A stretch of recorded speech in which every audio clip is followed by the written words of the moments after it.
Oh my goodness. Good morning, good afternoon, whatever it is. I hope you're having a fantastic day. My name is Zach Schomler. This is Strong Opinion Sports, episode 654. Welcome in. And joining me today is my co host, Nathan Hawthorne. Nathan, how are you? What's going on, everybody? I'm doing great today. Thank you. Dude, first of all, I'm like, what, after football, when you like your hands kind of got that tacky feeling, you're kind of sweaty. Yeah. I haven't showered after football practice. I don't smell bad. I just feel that sticky feeling Nah, still. you probably smell. You I probably don't. smell. I'm pretty confident I don't. But there's no one to know either. By the way, girlfriend's at work. She's an overnight ER nurse. There's no one to judge me. I just changed my shirt, walked right off the field. I want to be very clear. First of all, I've got a lot to say about this. Football's going great. Like better than we're actually farther ahead than I thought we would be at this point. Like our kids. Shout out to the kids. They are picking it up so fast. It's really great. We got this coach who he's help with the quarterbacks, which allows me to really bounce around to whatever position group needs help. The offensive line and the running backs are what I was with today. I'm doing offensive line again tomorrow. It's just nice to delegate to someone who I trust and is doing a good job. And it's just helpful, man, to like have help. And it's really a weird role to be the offensive coordinator. You have a lot of responsibility and you got to make sure everyone's doing their job. The kids could not be better, man. I'm so proud of like the kids I work with, and they're locked in. They really are. They're doing a great job, and I'm just shocked that we're as far ahead as we are. A couple practices in, it's like going very, very well, like shockingly well. Actually, it's very exciting. That is so awesome to hear.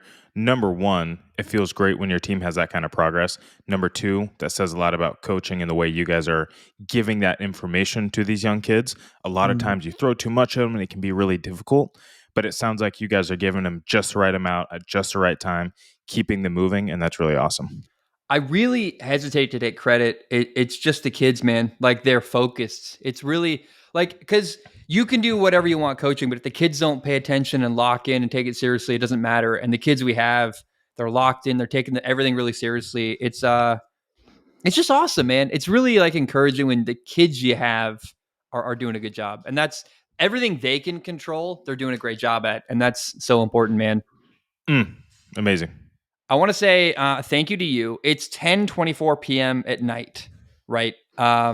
It's Tuesday, August 6th. I can't imagine this will come out until Thursday, August 8th. To be totally honest, I got between editing and my life, and part of why it's taken me literally years and years to add another person to the show is I'm hard to wrangle, dude. I don't know how to coordinate with another person. It's like so hard for me. Like right now, my life is insane. I'd like to literally tell the audience and you my schedule for the next couple days of what it's been like. But I appreciate you for being willing to record. You have a real job as well at 10 o'clock on a Tuesday night. Like, thank you, dude. The audience better appreciate it. I really appreciate it. You make the show way better, but also like your willingness to accommodate my schedule has been incredible, and I really appreciate it. Hey, thank you for appreciating me. And I just want to say thank you to you as well. For those of you guys who don't know, this is something I've always wanted to do. So for Zach to open up his platform to me to come chat with you guys, just really have a great time talking football. It doesn't get any better than that. So if Zach's making sacrifices, it's okay to make a couple sacrifices myself, even if it's a couple late nights here and there. And let that be a message. You guys look at me. If you want something, you'll find a way to get it done. So tomorrow morning, I leave my house at 6 a.m. I've got an install. I am a salesman, but I'm also a technician. Sometimes you got to do the job. There's an emergency. A guy's 85 years old, got out of the hospital with heat stroke, doesn't have AC, needs AC.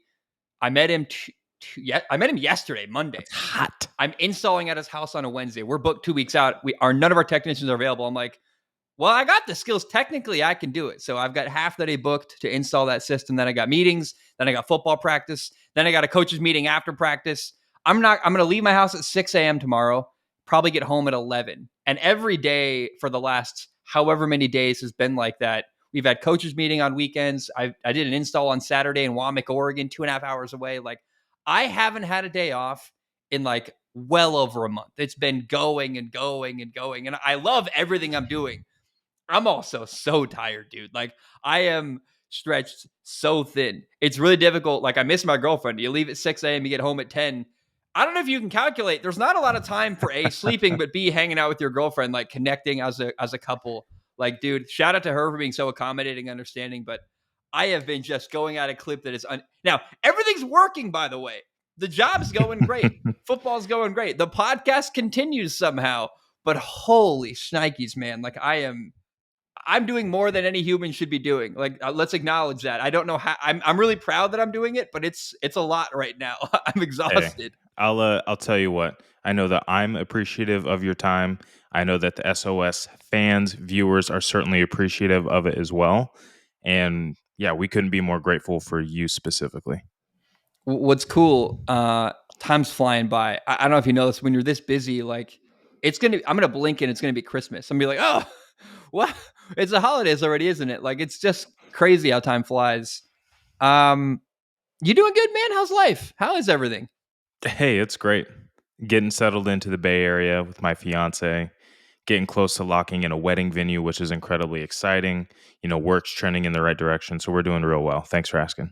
Hell yeah, man. I before we get into the sports stuff, I'll tell you, I've been offered a cat twice, different cats in the last week.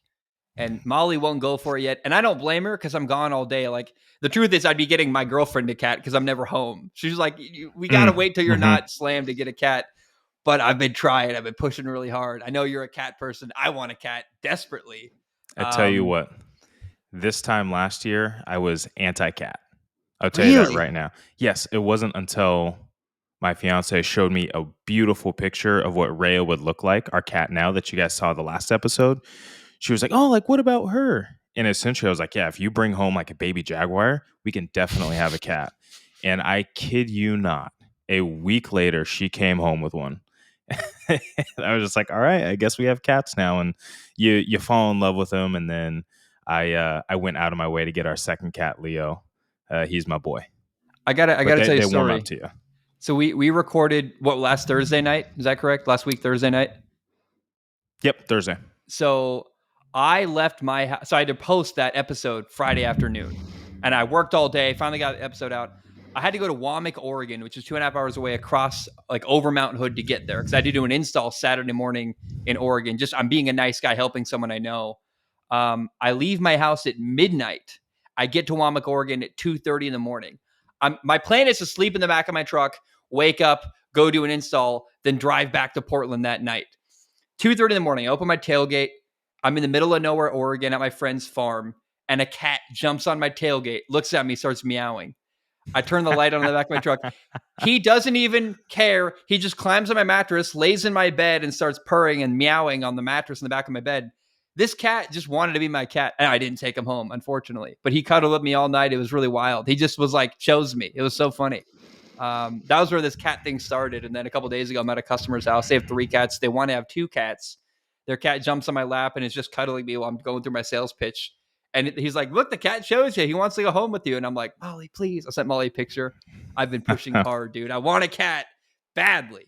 I wish you the best of luck. If you need my support, if you need me to send any cute pics of cats, let me know. I've got a whole folder full of them now. We're going to get her. We're going to convince her. Here's the plan today. It's predictions versus reality and then expectations. We're going to talk about my prediction from last year. Going to share the reality of what happened. And then for every team we talk about, we're going to share an expectation for the 2024 season. Does that sound fair to you? We'll do the AFC and NFC South today. Sounds fantastic. Let's start, if we can, in the AFC South with the team I thought was going to win the division, the Jacksonville Jaguars. I predicted the Jaguars would go 8-9. They actually did better than I predicted. They went 9-8. But my prediction kind of landed us in an interesting spot. Here is what I said about the Jaguars going into the 2023 NFL season. The Jacksonville Jaguars, I believe, will win the AFC South easily. They're the best team there. Their number 1 receiver, Calvin Ridley, is going to absolutely explode this year. Calvin Ridley is coming back from a suspension last year. Now, they're going to win the division. They're going to make the playoffs. I have no concerns about that. I do have the Jaguars going 8-9. That's a losing record, technically. Part of that, I think, is because they're going to rest their starters in the final game of the year, go 9-8 go 8-9 rather than 9-8. Again, I think they walk away with the division so easily they can kind of coast at the end. I tried to find more wins. I was like 8-9 is not what I want from the Jaguars. Like I want them to keep growing as a football team. Them the playoffs last year. They won a playoff game last year. They made it in last year. And so they just got tough games, man. Their schedule, Buffalo, the Saints, Pittsburgh, 49ers, Browns, Ravens, Atlanta. I still think they are a player or two away from making a deep playoff run. Now, one guy that could become exactly what they need is Travon Walker, last year's number 1 overall pick. Can he become a force off the edge getting after opposing quarterbacks? We'll find out. I have them at 8-9 and winning the AFC South very easily. So I had the Jaguars finishing first in the AFC South rather easily. I thought they were still a player or two away from making a deep playoff push. I thought Calvin Ridley was going to have a massive year, and I thought Travon Walker was a big question mark. Here's what happened. They went 9-8, but they didn't make a playoff game. They were second in their division. They got outclassed by the Houston Texans. Calvin Ridley was incredible. 76 catches, 1,016 yards, 8 touchdowns. And I thought Travon Walker had a really good second year in the league. Came in as a sophomore, had 10 sacks, tied for 22nd. The other story, though, was Josh Allen. He's got a hyphen in his name. I forget. It's Josh something Allen now. But Josh Allen had 17.5 sacks, tied for second in the league. Stellar. So they added their production up front of the defensive line. My instinct is they're still a player away from a deep playoff run, but this team I thought was actually kind of a disappointment in that they didn't win their division. They didn't win a playoff game. They got outclassed by Houston, which is interesting to me. What do you make of what happened last year for the Jaguars? I wasn't way off, but I was wrong. I mean, I thought they'd win their division, and they didn't. They kind of got outshined. What do you make of this team from last year? Yeah, this Jaguars team I thought was excellent, especially through that mid to early part of last year. They went on a 4 or 5 game stretch, all wins, which was fantastic to see. I think the big problem was a little bit of health from Trevor Lawrence, whether it was ankle or whether it was his ribs. He just really had a tough time staying healthy and throwing the rock on a consistent basis. But to me, there's one thing that kind of set apart the Jaguars last year, and I know that Urban Meyer was part of the problem. Then you got your first year with Doug Peterson and second year. But to me, the problem is Trevor Lawrence taking care of the football. He not only had 14 interceptions last year, but he also had 12 fumbles, 7 of which he lost. So that's 19, 20 turnovers throughout the year. That's just not going to help you win football games, especially against those elite defenses, some of which they saw a little bit later in the season. They lost to Cincinnati. They lost to Cleveland, Baltimore late in the year. And turnovers are a big part of that. I thought Trevor Lawrence was going to step up on that front this year. He was going to play a little bit more sound in terms of taking care of the football, but that didn't happen. And I think that was the biggest driver, his health and his inability to take care of the football on a consistent basis. I have 16 turnovers from Trevor Lawrence last year. He played in 16 games. That's a turnover a game. It's not great. It's a not problem. Great at all. Not great at all. Great. Along with health, he wasn't 100% for a lot of the year. But also, like, he got a massive contract. I think they were happy with what he did. The reason he got the massive contract after this year, in my opinion, was Jacksonville kind of hedging their bets, deciding to pay him early rather than wait till he has an incredible year. I think they're assuming he's going to have a great year this year. Clearly, they're confident in him. But would you agree? I just feel like last year, yeah, oh yeah, it's a disappointing finish. The expectation was we won a playoff game the year before. It's our second year with Doug Peterson. We've got year 2 with Travon Walker. He's going to be better. The expectation was progress and a step forward, and the reality was actually last year was a step backward for the Jacksonville Jaguars. Yeah, anytime you lose 5 of your last 6, it leaves a real sour taste in your mouth. And just, yeah, I mean, that's a tough way to look at it. And again, I know we can blame a number of factors for them. But at the end of the day, you got to win football games, and you got to win those football games after Thanksgiving. Ultimately, they didn't do that. Back to what you're saying about the contract with Trevor Lawrence. Yeah, I think they do have tremendous faith in him. Again, as soon as he cleans up those turnovers, as soon as he gets a little bit more comfortable with those full field reads, I think he's going to be a star in the NFL. So they lost week 13 in overtime to the Bengals and Jake Browning, a back of a quarterback. That game, I remember watching it. It was wild. Jake Browning was 32 for 37 passing and 5 incompletions, 354 yards and a touchdown pass. But in the same breath, Trevor Lawrence was 22 for 29 passing, only 7 incompletions on the day, 258 yards and 2 touchdowns. It was a game where, and then CJ Beathard, I guess the backup came in for the Jaguars, was 9 for 10. it was a game where the ball just was not hitting the turf. It was kind of impressive. Mhm. And both teams were really successful, went to overtime. A great game, but a really tough loss. She lost to a backup quarterback and a team without Joe Burrow. From that point, they lost to the Browns in Cleveland, then Baltimore, then at Tampa. They Mhm. beat Carolina. They lose at the end of the year at Tennessee 28-20. Came down to that game, but the teams they lost to, and they lost 5 of the last 6, but they lost to Cincinnati, Cleveland playoff team, Ravens playoff team, Tampa playoff team, had a huge playoff win over Philly. These are not horrible losses, but they're No. a proof that, again, my opinion is they're still not where they need to be. A This better Jaguars team competes and hangs with the best in the NFL rather than losing the 5 of the 6. Yeah, this was like that Lions team a couple years ago before they got good. Now they were a little bit flipped, right? They started out 0-6 or 0-7 and then turned around that back half of the season. But what you saw was their inability to beat the playoff teams. Another great example would be the Cowboys. Although they win a lot of games, when you got to beat the teams that are going to be there in the postseason, they just haven't done that yet. I think one of the most important things is you get those battle scars after a couple years. I think you had a young team led by a very young guy in Trevor Lawrence, and I think that they're ready to take another step this year. How big that step is, we'll see, but I think they are ready for that next step. Let's talk about the Jaguars season coming up. I would assume we agree on this. The Jaguars are headed in the right direction. Things feel positive. Yes, They got a very coach much I so. like. They got the right quarterback.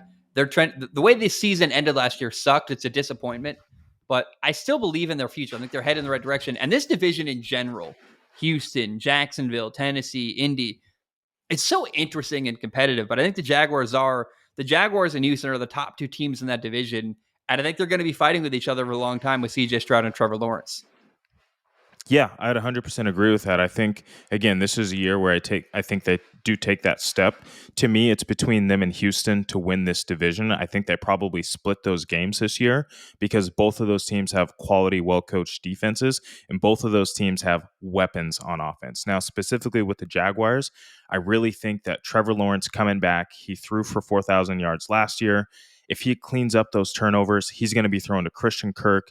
They added Gabe Davis. They have Evan Ingram coming back. But their biggest pickup to me was Brian Thomas Jr., the wide receiver from LSU. He's a absolute stud of a rookie coming out of LSU. Again, I think we talked about it last episode. Anytime you're getting a wide receiver from LSU, you're getting an NFL-ready cat. Now, he kind of got lost. He still went in the first round, but he kind of got lost in that top 3 shuffle of Maserati Marv, Roma Dunes, and Malik Neighbors. But this dude is no slouch. And I think that having that combination of him and Christian Kirk, both dudes that are lightning fast 4.3 speed, that's going to cause a lot of problems for defenses. And of course, you've got a pass catching tight end in Evan Ingram. And you've also got Travis Etienne when healthy.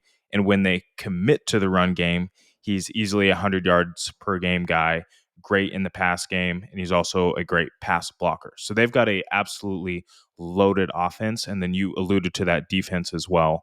I believe they picked up Darnell Savage from the Packers as well to help out that back end. Really, really excited for the Jaguars this year. This is probably a 10 or 11 team. Wow, they did 10 pick up or Darnell 11 Savage. win.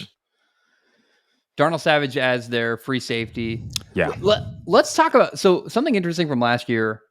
Calvin Ridley had over 1,000 yards, 76 catches, 1,016 yards, and 8 touchdowns. And then Evan Ingram had 114 catches, their tight end. 4 touchdowns, 960 yards, but 114 catches is crazy. And I don't want to say only for what you said, less than 1,000, right? Yeah, 963 yards. Not a great depth of target, but what it tells you is that he's making himself available and open for Trevor Lawrence to get him the football. But regardless, that is insane for a tight end. Where does that rank among tight ends? Let's find out. I would imagine. I believe that was number 1 last year. Yeah, so yards for a tight end, that is second behind George Kittle. Third behind Kittle and Kelsey. Anytime you're in a conversation with George Kittle and Travis Kelsey, you're doing something right. And Evan Ingram does have a history of dropping the football too. So maybe he does cross that 1,000-yard threshold if he hangs on to it a little bit more. I'm not sure whether or not how many passes he dropped last year, but I know that was an issue that he was facing with the Giants when he was in New York. Is he had some shaky hands at times. Sounds like he's got that resolved. I mean, this is a career year for Evan Ingram, and I think we can all agree that's cool to see. A guy who, 1, 2, 3, 4, 5 years with the Giants, kind of left as a disappointment, never kind of quite reached the heights they wanted him to. It's weird to have a breakout year in your, 8th year in the league, but that's really what happened for Evan Ingram last year in Jacksonville. I mean, sometimes you get a quarterback that can throw you the football on a consistent basis, and, it bodes well for your career. I think another interesting change is the Jaguars lost their passing game coordinator in division to the Titans as well. They not moved on from Nick Holes, but he did take the job with Jacksonville. I know that there was a lot of conversation around the kind of plain one-sided passing game that the Jaguars had, which caused issue with Calvin Ridley, where if he was on the backside of a play, oftentimes reads wouldn't make it to him and he could be open, but it's not necessarily where the ball was supposed to go. I'm interested to see, even though Doug Peterson's your primary play caller, what changes in the passing games and what Trevor Lawrence is essentially asked to do this year if it's going to be different. Mm-hmm. Well, on top of that, you mentioned him, Travis Etienne ran for over 1,000 yards last year. Stud. 1,000 yards, Absolute stud. 1,008 yards, and 11 touchdowns. I'm bringing up these numbers to further reinforce the idea that this is a really capable offense with a lot of good weapons. All right, it's time to pay the bills. This episode is brought to you by Game Time. Everybody knows the absolute best thing to do during the summer is go watch an MLB game. You, your friends, a cold drink, and a hot dog. MLB games are a great time. The Game Time app makes getting tickets even faster and easier. Prices on the Game Time app actually go down the closer it gets to the start of any sporting event. They've got killer last-minute deals, all-in prices, views from your seat, and their lowest price guarantee.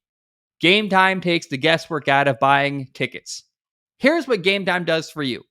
You can save up to 60% off buying last minute for sports, concerts, comedy, theater, etc. They've got flash deals where you can save even more with exclusive in-app deals on select seats ahead of the game or event.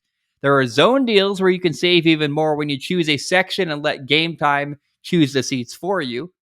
They've got all-in pricing where toggling this option shows the total up front with no surprise fees at checkout. There are seat views where you can get a panoramic view from your seat in the app before you buy your ticket.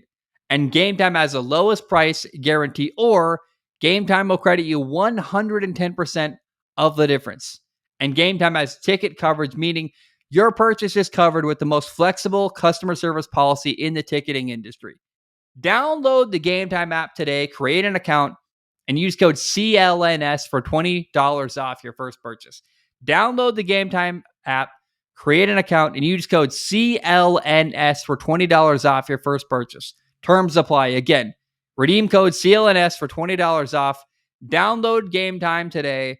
Last minute tickets, lowest price, guaranteed. This episode is brought to you by Rocket Money. How do you keep track of all your subscriptions? Can you tell me for sure how many subscriptions you have and who is taking money from you each month?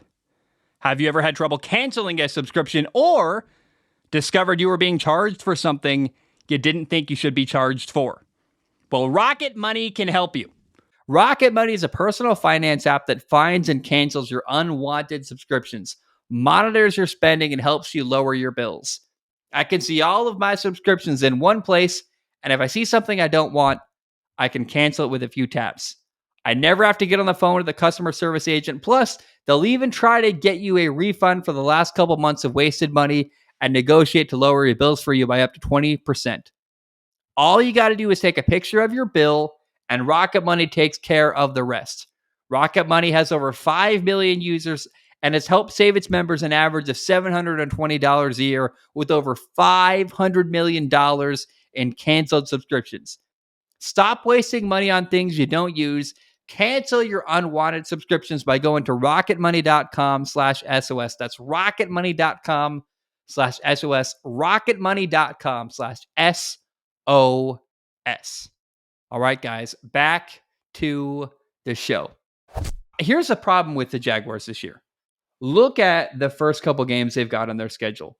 They start the year at Miami. Week 2, they play Cleveland. Week 3, they're at Buffalo. Week 4, they're at Houston. And then they got 2 tough games, week 5 and 6, against teams that are young and growing. But man, I wouldn't count out Indy with Anthony Richardson. And I really believe the Bears, I don't know what the Bears are going to do this year, but week 6, the Jaguars play Chicago. I think Caleb Williams and that Bears team is going to be competitive. They're going to score points. They're going to be fun to watch. That's not a tough win. They are looking at a really tough stretch to start their year. I mean, they could be 2-4 after 6 games. Now, the back half of their year, other than the Detroit and Philly game, both on the road, a lot of winnable games. You're talking Vegas, Tennessee, the Jets, which we don't know. The Jets could also be good with Aaron Rodgers. I mean, man, as much as I want to say like the Jaguars are doing all the right stuff and making progress, let's acknowledge if they're going to be a team that takes a step forward, they're going to have to win a lot of tough games against good football teams this year. They will. And anytime you are a good football team or you want to be a good football team, that's what you have to do. You have to win those tough games and you have to flex that muscle and say, hey, it's not just that we're a talented roster and have guys on both sides of the ball. We can actually win football games. And I think, again, like this is a maturation year where you still have a core of Doug Peterson, Josh Allen on that defensive side, and Trevor Lawrence on the offense. You kind of got those guys kind of anchoring things together and they're ready for a next step. Again, a next step doesn't necessarily mean, boom, they're going to 13 wins. But I think if they were to make it to 10 or 11 wins, we'd be like, wow, that was an excellent season for the Jaguars. Excited to see them in the postseason, ultimately losing to the Ravens in the wild card. 10-11 wins, and you play Miami, Cleveland, Buffalo, Houston twice, Indy, Chicago, Philly, Detroit, and then a Jets team with Aaron Rodgers who could be good or not. If you win 9 or 10 games this year, that's, to me, a really impressive. I mean, they're going to You should feel great about it. Every victory they have. Totally. What if it goes bad? What if they're, 6-11, 5-12? What do you do then? Do you fire Doug Peterson? Well, you paid Trevor. So if you're gonna move on from somebody, it's likely going to be Doug Peterson. If that were to happen, I think you'd look at this roster. Barring if it's not injury related, if you start talking about injuries to key players, the season's kind of a wash. But if it is this team just cannot perform, I think you might have to either look at Doug Peterson or look at the staff around him to make changes. We've seen throughout NFL history, it's much easier to just replace a coach than it is to try and move on from your franchise quarterback who you're paying millions and millions of dollars to. So we will see. But my assumption would be if things do go south, Doug Peterson is either out the door or he gets 6 games into the following season. It's a defining year for Doug Peterson and the Jacksonville Jaguars. What kind of team are you going to be? We're going to find out if he's the long-term coach. We're going to find out, look, if you out-coach all these teams, you play a lot of good football teams this year. You got to out-coach Mike McDaniel, Kevin Stefanski, Houston, Indy, Chicago, Philly. Look, there's a lot of good coaches as well as good players and good teams on that schedule. It's going to be a really fascinating case study. I wonder what we're going to say about the Jaguars in January 2025 as we look back on the season. How are we going to feel? I have no idea. I really don't know what to make of this team yet. It's really going to we're going to have to pick a side, basically. Do we think the Jaguars are going to win big games and be a competitive high-level football team, or are they still suspect? And that's the truth. Like we got to decide whether we're in or out on the Jaguars this year, because it's going to be one of those years where they either are or not. And it's going to be really interesting to me. Yep. Aligned with that. And I think just to hammer this idea home, this really hinges on Trevor Lawrence's ability to take care of the football. If he can throw less than 10 picks, north of 25 touchdowns, maybe only lose 1 fumble this year, but just stop giving up the football, I think you are going to see that team succeed. Have you seen the videos of Trevor Lawrence throwing the ball into the end zone and the pass is not being completed, being dropped in the end zone? Especially to Calvin Ridley when he was on my fantasy team last year. I've seen it. I've seen it. So I guess I say that to say I don't want to put all the blame on Trevor. Trevor's got to take care of the football, but also the people in Jacksonville got to make plays. And if you got the ball in the end zone hitting your hands, that's got to be a touchdown. No doubt. No doubt. And some of those were on critical third downs as well. So hate to see it. But again, if we take care of that football, you take care of the rock, you're going to have a better chance than not of winning the football game. Nathan, sometimes you get stuff horribly wrong. Every once in a while, you have a Me? thing. Never. Oh, no, I mean me. I got something horribly wrong. It's probably my most wrong prediction. I got a lot right. I'm very proud of my predictions from last year. The clip I'm about to play is me being just embarrassingly wrong about an NFL team. Here is me and what I said about the Houston Texans last year going into the 2023 NFL season. I have the Houston Texans going 2-15. Houston has a rookie quarterback who's not very mobile, CJ Stroud, and they do not, in my opinion, have a true playmaker, a difference maker, a guy to make big plays when it matters most. I think it's going to be an ugly year for Houston. They're going to fight hard, but that's just the thing you say when a team is trying to win and failing. Rookie quarterback CJ Stroud, I think, is going to have some nice throws and is going to be fun to watch, if not disappointing, because I think the help around him isn't very good. But he's going to make a couple of good throws and make you go, oh, yeah, we're glad we drafted him, but we better support the young guy. The 2 wins I gave Houston are over Arizona and Tennessee. Look, Will Anderson, the rookie defensive end, is going to be fun to watch this year. I'm excited to watch. Will, hope and pray, CJ Stroud and Will Anderson are the shining stars amongst a bad year for Houston. I mean, I don't think anybody expected them to be this good. Yeah, but did you expect the Texans were going to go 2-15? Because I did. And you know how bad it is, Nathan, when a team goes 10-7, when you predict they're going to go 2-15? That's a wide margin of error. I mean, that Big is miss. I was way off, man. I was really worried about CJ Stroud's mobility. I literally said, who are the playmakers in Houston? There's not a lot of help around CJ Stroud. One of the things I was focused on was Will Anderson, how he was going to play. But the only 2 wins I gave Houston last year was a win over Arizona and a win over Tennessee. They won so much more than that. The Texans went 10-7. They won their division. It was an incredibly beautiful, fun year. I was just wrong. I mean, look, when you get stuff wrong, all you can do is admit it and own it and talk about it. I was really, really impressed with the Houston Texans last year. Their coaching staff, their quarterback. Bobby Slowick deserves a ton of respect. That's the offensive coordinator in Houston. He did an incredible job with CJ Stroud. Excellent job. Now, not only did they go 10-7, make a playoff game, win their division, they won a playoff game 45-14. They beat the Cleveland Browns at home in Houston. Dude, it's awesome. Let's acknowledge what a feel-good year for the Houston Texans. Not only overcoming expectations, but just solidifying their quarterback. Their coach, D'Amico Ryans, looks incredible. It was an awesome year, man. What do you make of the Texans last year? Man, talk about a surprise team. If you were to look at that roster on paper, yeah, like you probably would have thought 2 to 5 wins would be okay for the team. You got a new head coach. You've got a quarterback who had a bad Wonderlic score, and so everybody kind of freaked out about, oh, can he read a defense, blah, blah, blah. And then they come out, they lose the first 2 games. Everyone's like, you see, this is what we got. But then they win 2, and then they go on a nice stretch kind of throughout the year. They win 3 games, and they start to find confidence in a stride. And all of a sudden you recognize that, wow, CJ Stroud can deliver the football. Nico Collins is perhaps a little bit better than we thought. Tank Dell, wow, he looks strong. Like the run game, like, is not superb, but you know, they're being at least efficient with it. And yeah, just talk about a surprise team and what a excellent quarterback CJ Stroud has turned out to be his rookie year. And like you said, credit to Bobby Slowick for helping nurture him and find ways to cater to his playing style. And I thought that was really great. You saw a lot of balls high and over the middle, attacking the seams, but then also the arm strength to throw that ball to the outside, kind of on the wide side of the field, on those like deep outs to Nico Collins. Just such a smart way to take advantage of your quarterback strengths.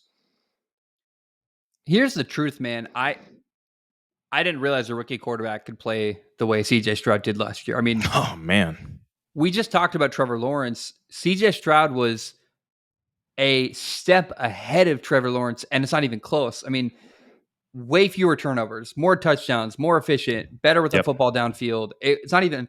This is what happened in Houston last year. Let's talk about some numbers because Nico Collins, 80 catches, 1,297 yards, 8 touchdowns. When I said I don't know who the playmakers are, it's like they heard me and said, "It's me, mother effer." Like my name is Nico Collins, Zach. Nice to meet you. I can catch a football and make plays. Tank Dell, 47 catches, 709 yards, 7 touchdowns. Did not play the full season. Dalton Schultz, tight end, he played 5 years in Dallas, year 6 with Houston, 59 catches, 635 yards, 5 touchdowns. Not an incredible year, but a solid talk about tight earning end. your money though.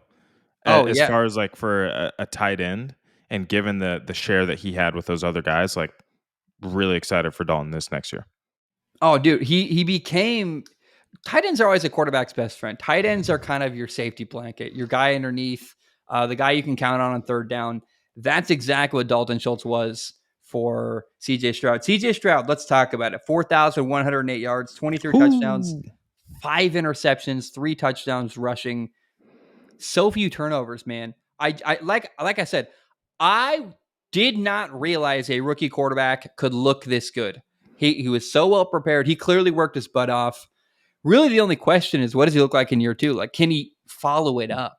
But I've heard often from people that he set the tone. Like, he changed the expectation and what is expected of rookie quarterbacks in the NFL now. People go, you mean you can play like that? Oh, my gosh. Yeah, and you're totally right. And the honest answer is not everybody can, no matter how great of a prospect you are.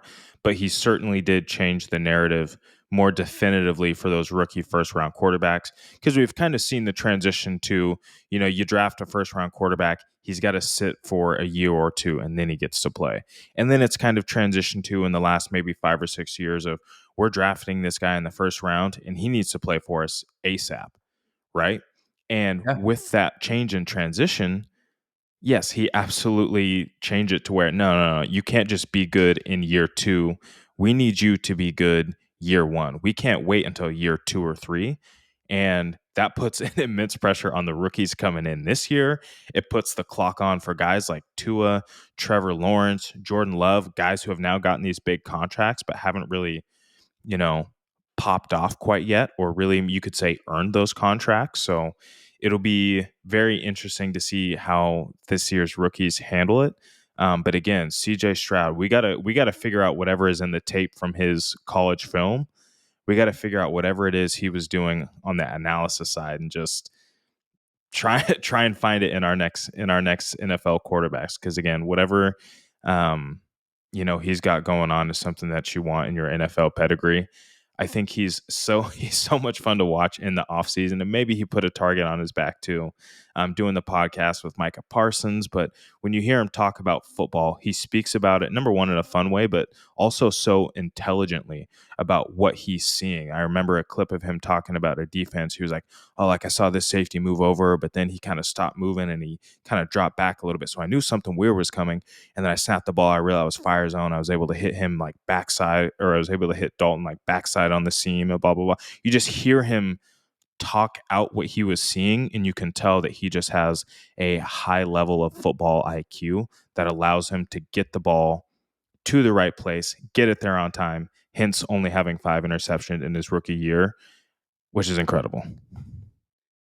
My perspective on quarterback play, I don't think I wouldn't say it's changed a lot, but it is different coaching now. I had a conversation with my quarterbacks today. I said, look, you guys are going to be as successful as you prepare to be. And I told them, look, we each have a stake in this. If you don't succeed, I'm going to feel horrible that I didn't do enough to prepare you.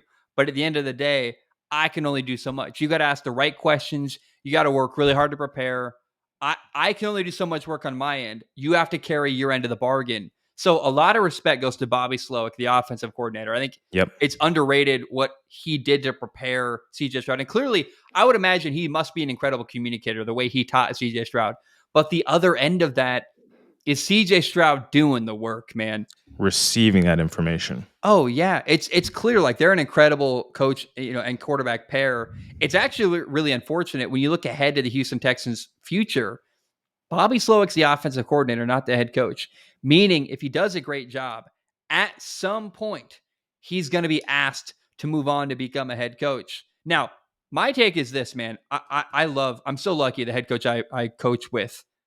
He does so much I could never, ever hope to do, whether he's working in the community, he's coordinating with people, talking to parents, he is recruiting middle school kids, he's coordinating all the youth football stuff that I just wouldn't do. I'm a football nerd who loves the X's and O's. So let's acknowledge being a coordinator and being a head coach are different. I hope the Texans can keep Bobby Sloak as long as humanly possible. I would pay him whatever he wants to keep him there. I would match. If he gets a head coaching offer, not only match it, pay him more than he would be as a head coach to keep it. You got the money. You're an NFL franchise. Pay him whatever it takes. Bobby Sloak is a huge component of why CJ Stroud did what he did, and you got to keep him if you possibly can. That's my only concern is moving forward at some point when he leaves. I need to get a hot take buzzer. I'm going to find one or something I can do, and if I think of something, I'm going to hold it up, and then we're going to know it's hot take time. Here's my hot take. Philly, and we'll get into their predictions at some point, right? Yeah. Philly, I think, is going to have a tough season. I think Sirianni is on the way out. And I think an excellent head coach to speak to Jalen Hurts would be Bobby Sloak. Again, he went through head coaching candidate interviews this past offseason already. So it's clear that it's coming. It's just a matter of when. And I think that, again, he now is in line with guys like Ben Johnson, where they might have the chance to kind of pick where they want to go. And if that Philly job were to open up, after one more year of Philly kind of underachieving, you'd be looking at a guy like Sloak. Man, that's an exciting proposition. Hot take. I think all you can do is hope that CJ Stroud, by the time Bobby Sloak does eventually leave Houston, let's hope CJ Stroud's done enough growing that he can succeed with someone else. Right. Once he gets to a certain point, he's going to be so good that you can't ever walk that back. We just got to hope that they hire a right coach. The communication between the quarterback and your coach is so important. So Critical. The next guy they hire after Bobby Sloak, really, I think this underrated factor has to be finding a coach that can work well with CJ Stroud. Not just that knows football, knows X and O's, but the way they communicate their relationship, because that relationship is crucial to the success of your franchise. A quarterback whisper. ASMR. Quarterback whisper. What do you make of their season this year? Let's look at the schedule for the Houston Texans. It's not horrible. It's not great. I actually think that the Jaguars have a tougher schedule than what we're looking at with Houston. Dallas, Miami, Kansas. The last 4 of their last 5 games really stand out to me. They've got a really late bye week, week 14. That sucks. Your bye week is really late. I would rather have a bye week in the middle of the season, time to prepare. But then after their bye week, they play Miami, Kansas City, Baltimore, then Tennessee. They basically play 3 Super Bowl contenders, 3 of their last 4 games. Pretty brutal. I thought you were trying to sneak the Titans in there as Super Bowl contenders. Woo! I mean, they'll be better. I think Houston. Yeah. I think Tennessee's going to be better than they were last year. But no, let's no. Yeah. This might sound crazy, but I think 10 wins is conservative, but 11 wins is the max for this team this year. Again, given that close to the schedule. They do play Green Bay in the middle of the season, which I think will be interesting. And then anytime you have to go to Dallas plays lights out at home. And so that's going to be a tough game to win for anybody, plus their pass rush. What I'm super excited for is this defense. Again, another year under DeMeco Ryans. Will Anderson Jr., I'm going to consider him as a hit. He had 7 sacks. But then in the offseason, they picked up Danielle Hunter from the Vikings, who had 16.5 sacks last year. So now you are adding to your pass rush. You've got Derek Stingley on the back end. This defense, its second year with DeMeco Ryans, could be absolutely lethal. I think we've talked about their offense a little bit as well. Obviously, CJ Stroud at the helm. You brought in Stephon Diggs. Crazy. You've got Nico Collins coming back. We hope Tank Dell can come back and be healthy. You added Joe Mixon as a running back, although I don't think he's an excellent running back as far as toting the rock. I think he's a great receiving option that you can pair with Pierce. And then again, you've got Dalton Schultz. So the offense and defense are truly set up for success this year. And we'll just have to see how it shakes out. Again, they've got a couple of tough road games, going to Kansas City and going to Dallas, going to Green Bay. But I really do think that 10 wins is conservative, 11 wins is just right. Here's the good news about that Green Bay game. It's in October. It's not going to be December Green Bay. It's October Green Bay, which is a much more hospitable environment. I think going into their week 14 is their bye week. You're looking at I don't know, man. Keep that in maybe mind a also 10-win for your team. fantasy football teams. Keep that in mind. Week 14, late in the season, if you need a win, maybe having guys on the Houston roster isn't a great idea for week 14 if you're trying to hop into the playoffs. Just keep that in mind. Keep going. Why? Here's what interests me about. So first of all, they had Jonathan Grenard at 12.5 sacks last year too, with a linebacker. They've got a lot of talent in their front seven in Houston. The games that interest me: can they take down Josh Allen in Buffalo? A Buffalo team that's taken a step backward, dude. Yes, absolutely. Stephon Diggs' revenge game is going to be really fun. That game is in Houston. It's going to be crazy, dude. He might go off. Stephon Diggs over 200 yards receiving and 7 touchdowns. I think the Green Bay game is fascinating because it's a team that's in a similar situation. Young quarterback, young receivers, both won a playoff game last year. Both are trying to make progress as a franchise. The Detroit game is really interesting. That they play Detroit at home. I look at the Jaguars schedule and the Texans schedule and would way rather have the schedule that Houston has than whatever's going on in Jacksonville.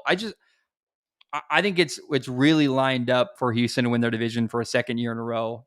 Not, I don't know, easily is the right word, but comfortably, in my opinion. Yeah, that might be the right way to say it. Again, I do think it is between them and Jacksonville.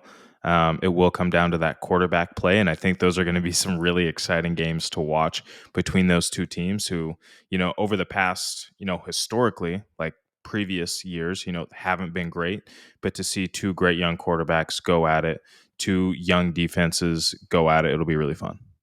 Here's a prediction for the Texans season. They're going to have a great start to their year. Going into their bye week, they're going to be like a 10-win football team, maybe 10-3, something like that. Then they're going to play Miami, Kansas City, and Baltimore back to back to back.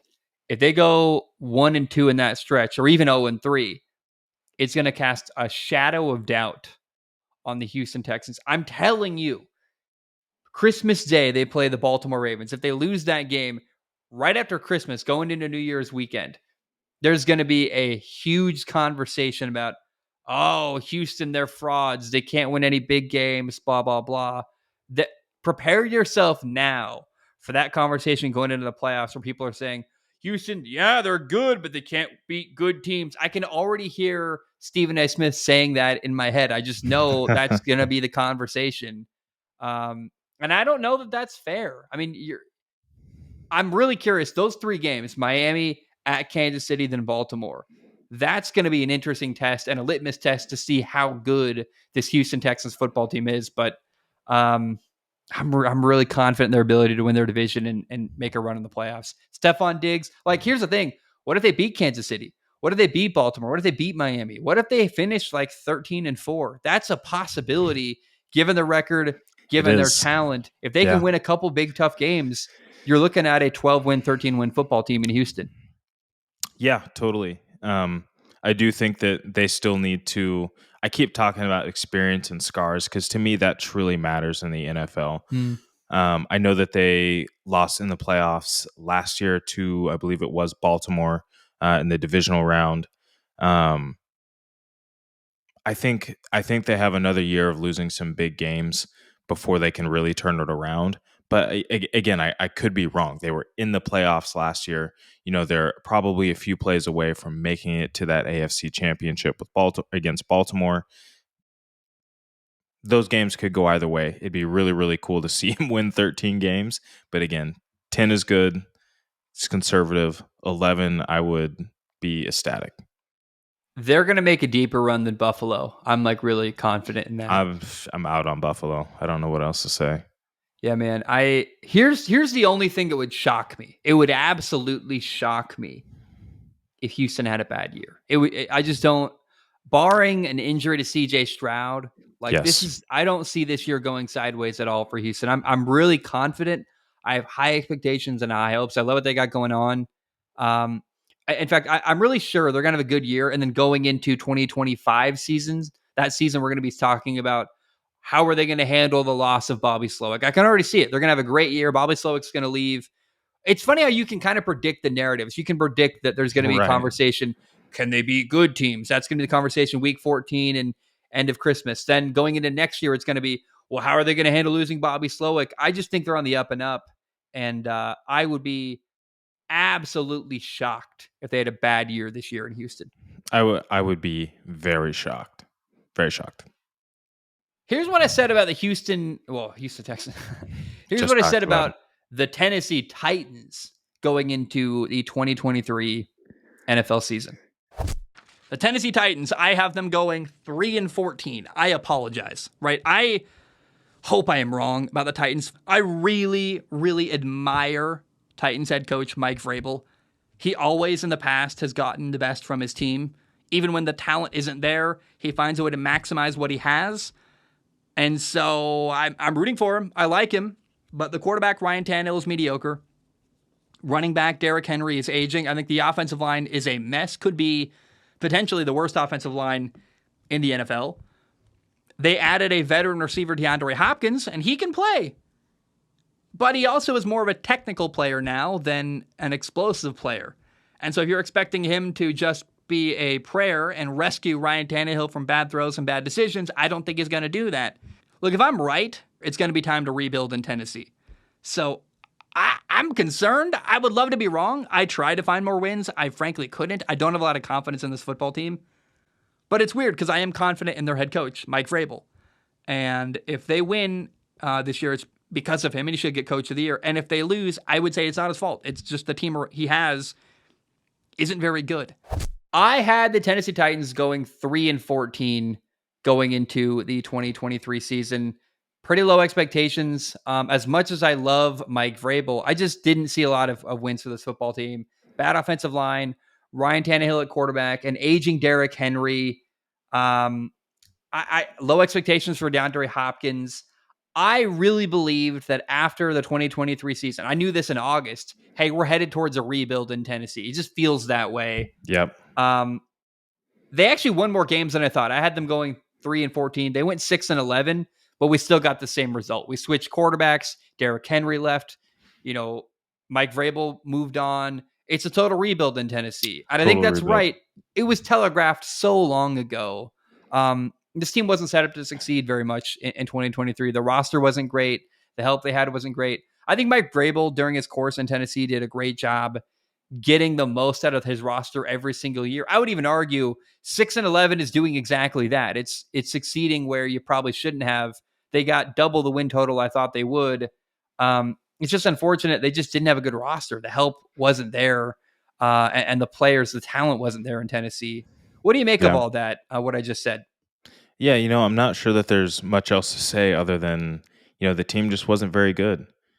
We pointed out the offensive line, not great weapons on the offensive side of the football. Derrick Henry kind of showing some age and not really being able to be as dynamic as he was running the rock, downhill.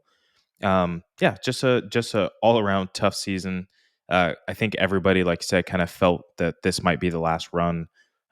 Nobody really seemed bought in. Defense wasn't great. Offense wasn't great.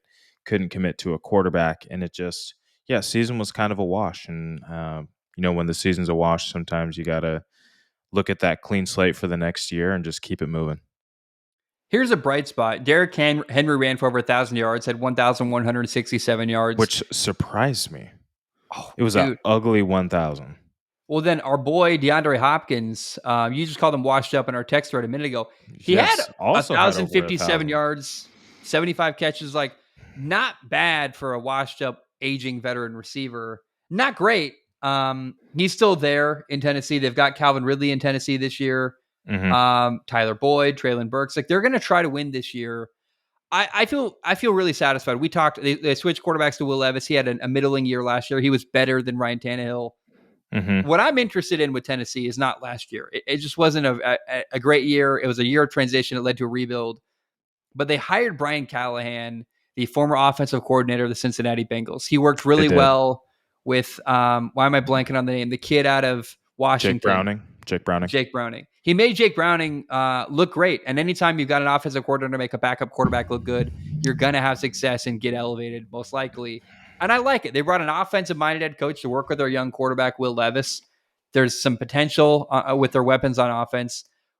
I'm not sure. What do you expect from Tennessee this year? I think they're headed in the right direction. It's going to be a year of rebuilding. Yeah. But they're trying to build the offensive side of the football. They're helping their young quarterback. They got Tony Pollard. They got Tyjae Spears.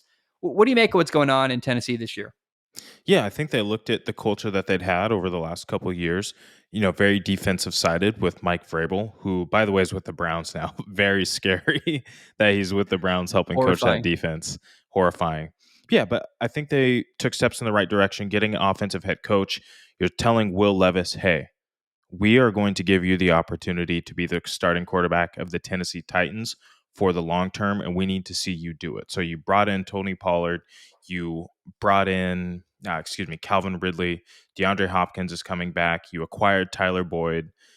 So you got J.C. Latham in the draft to try and shore up that offensive line. So I think that they are taking the right steps.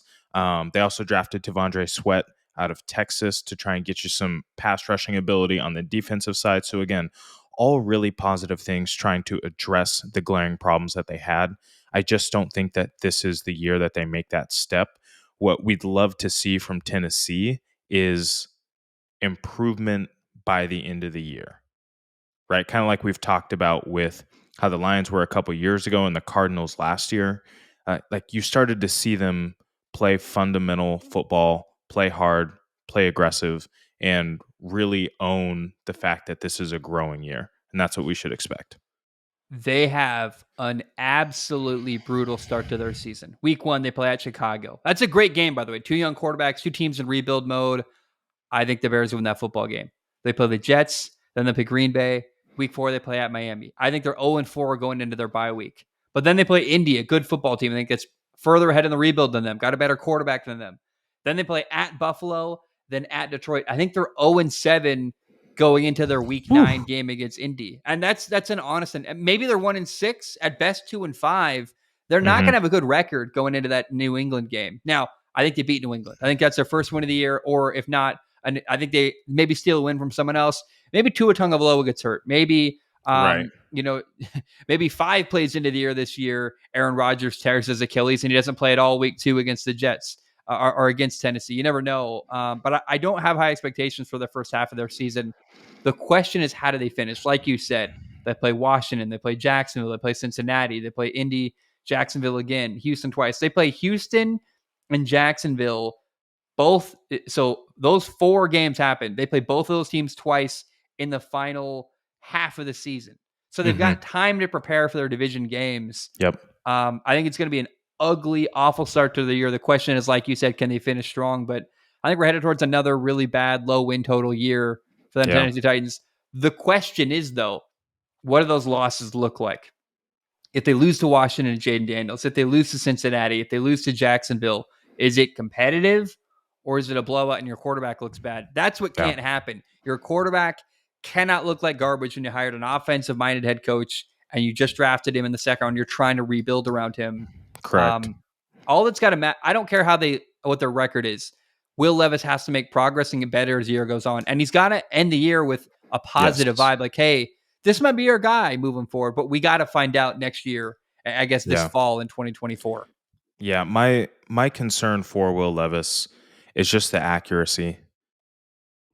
I think his percentage was sub 60, which is never what you want to see from a quarterback. And I know that he didn't start until pretty late into the season when he kind of got the nod to finish out the rest of the year. But he was just inaccurate. And I know that he had that breakout game where he threw like 3 touchdowns deep to DeAndre Hopkins. And that was really cool and really fun and accounted for really most of those guys' stats for those 2 games. But again, if you are inaccurate in the NFL, you are simply not going to work. So now, again, hopefully, Callahan can help dial that in for him. I've seen some stuff about him kind of working on his mechanics with his throwing motion to kind of help with that accuracy, stop those balls from kind of sailing on him with his sidearm release. But yeah, I just see too many problems with this team, not just youth, but too many holes. I don't think the defense is going to be very good next year. And to me, Tony Pollard was unable to prove that he could be a strong 3-down back. Tajay Spears, again, trying to be that change-up back for Derrick Henry. I don't think he did a superb job either. So I don't have confidence that they'll be able to run the football to take that pressure off of Levis. In addition to, outside of Calvin Ridley, I don't think those other receivers can separate. I still think DeAndre Hopkins is excellent at the point of catch. You can throw him a jump ball and he'll come down with it.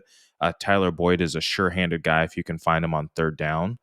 But to me, those guys can't separate and get open. And if you can't get open, Will Levis, who's an inaccurate passer already, is going to have a hard time getting you the football. So that, to me, offensively spells disaster. And if I'm the Titans and you start like 1-6 or 2-7, something in that neighborhood, I'm tanking and I'm drafting Quinn Ewers in the first round next year. And I'm just resetting the whole thing. And that's just what I would do. I really wonder how defenses are going to play Tyler Boyd and DeAndre Hopkins. I would play man coverage against them a lot. They're aging veterans. They've got older bodies. Like, what you don't want to do against a team like this that's got veteran receivers is play zone coverage where you don't need to win a one-on-one matchup so much as you got to be savvy with a great route finding space. That's something DeAndre Hopkins and Tyler Boyd can do. I'm really curious how teams play them. I got a list of a couple teams that I think are interesting games for Tennessee. Yeah. The Bears game is really fascinating. Two teams with a young quarterback. It's always the Bears weapons. With you. It's always the Bears with you. Well, it's because the Bears, when they are an interesting team. Well, what's interesting is it's like for like. It's, hey, we're two teams in a similar spot. We're rebuilding. We both have young quarterbacks. We're going to learn a lot about our teams this year. I look at Green Bay, two young quarterbacks. I think the backers are way better, but I'm curious what kind of game that looks like. How does Tennessee handle a team like Green Bay? Sure. The Buffalo game. Buffalo is down. Could they steal a win from Buffalo? The Patriots game is fascinating. Is Jacoby Brissett playing? Is Drake May playing? Drake May, Will Levis is an interesting game. That's going to be another matchup of young quarterbacks. If Drake May's playing by that point, I'm not confident he will be. That's a weird way to say Joe Milton. I think you mispronounced that in there.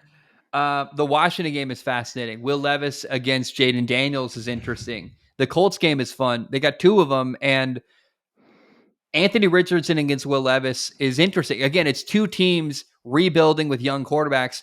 What does that game look like? And then the Minnesota game is also interesting. Sam Darnold or J.J. McCarthy, no matter who it is, quarterback's a question mark in Tennessee and Minnesota. Those are the couple games. There's not a lot of games I'm excited about, but those are the games that are either winnable or interesting on their schedule.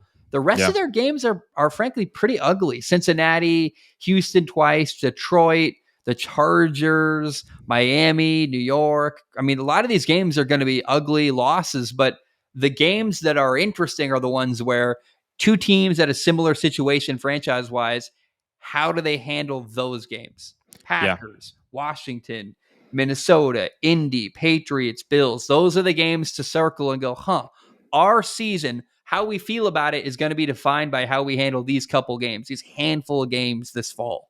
Yeah, and you kind of pointed it out kind of indirectly, but Will Levis is going to have a chance to play and prove himself against his peers a couple of times this year, right? CJ Stroud, also a rookie last year.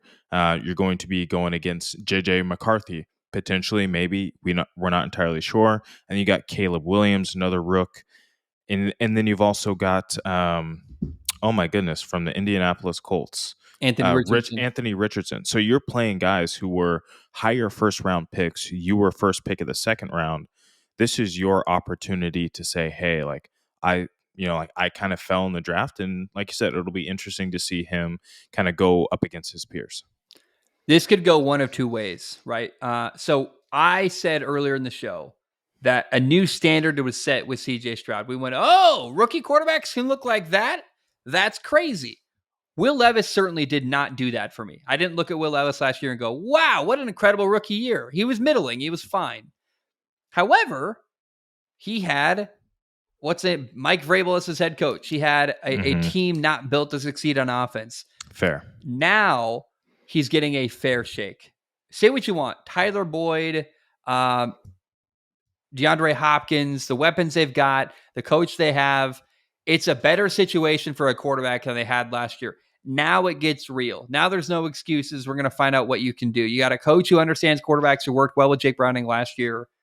It's on. And we're going to really learn a lot about Will Levis. I think you can make an excuse for last year and say, well, the weapons weren't great. The offensive line was bad. It was a defensive head coach. But now those excuses are gone, and it's time to put up or shut up for your Will Levis. Yeah, absolutely. This is one thing that I agree with. Shout out to my guy, Colin Cowherd. He has one of my favorite points that he makes is talking about giving guys until Thanksgiving, right? You get up until that late November, and as soon as Thanksgiving passes, if we're not seeing anything from you, you're out. You've had just about or a little more than half the season to kind of get your bearings, figure out who you are. And if by that point, what would that be? Week 11, 12, if you're not showing growth, then you're not going to instantly show growth, in those last couple of games. And maybe you will, but it's just not likely.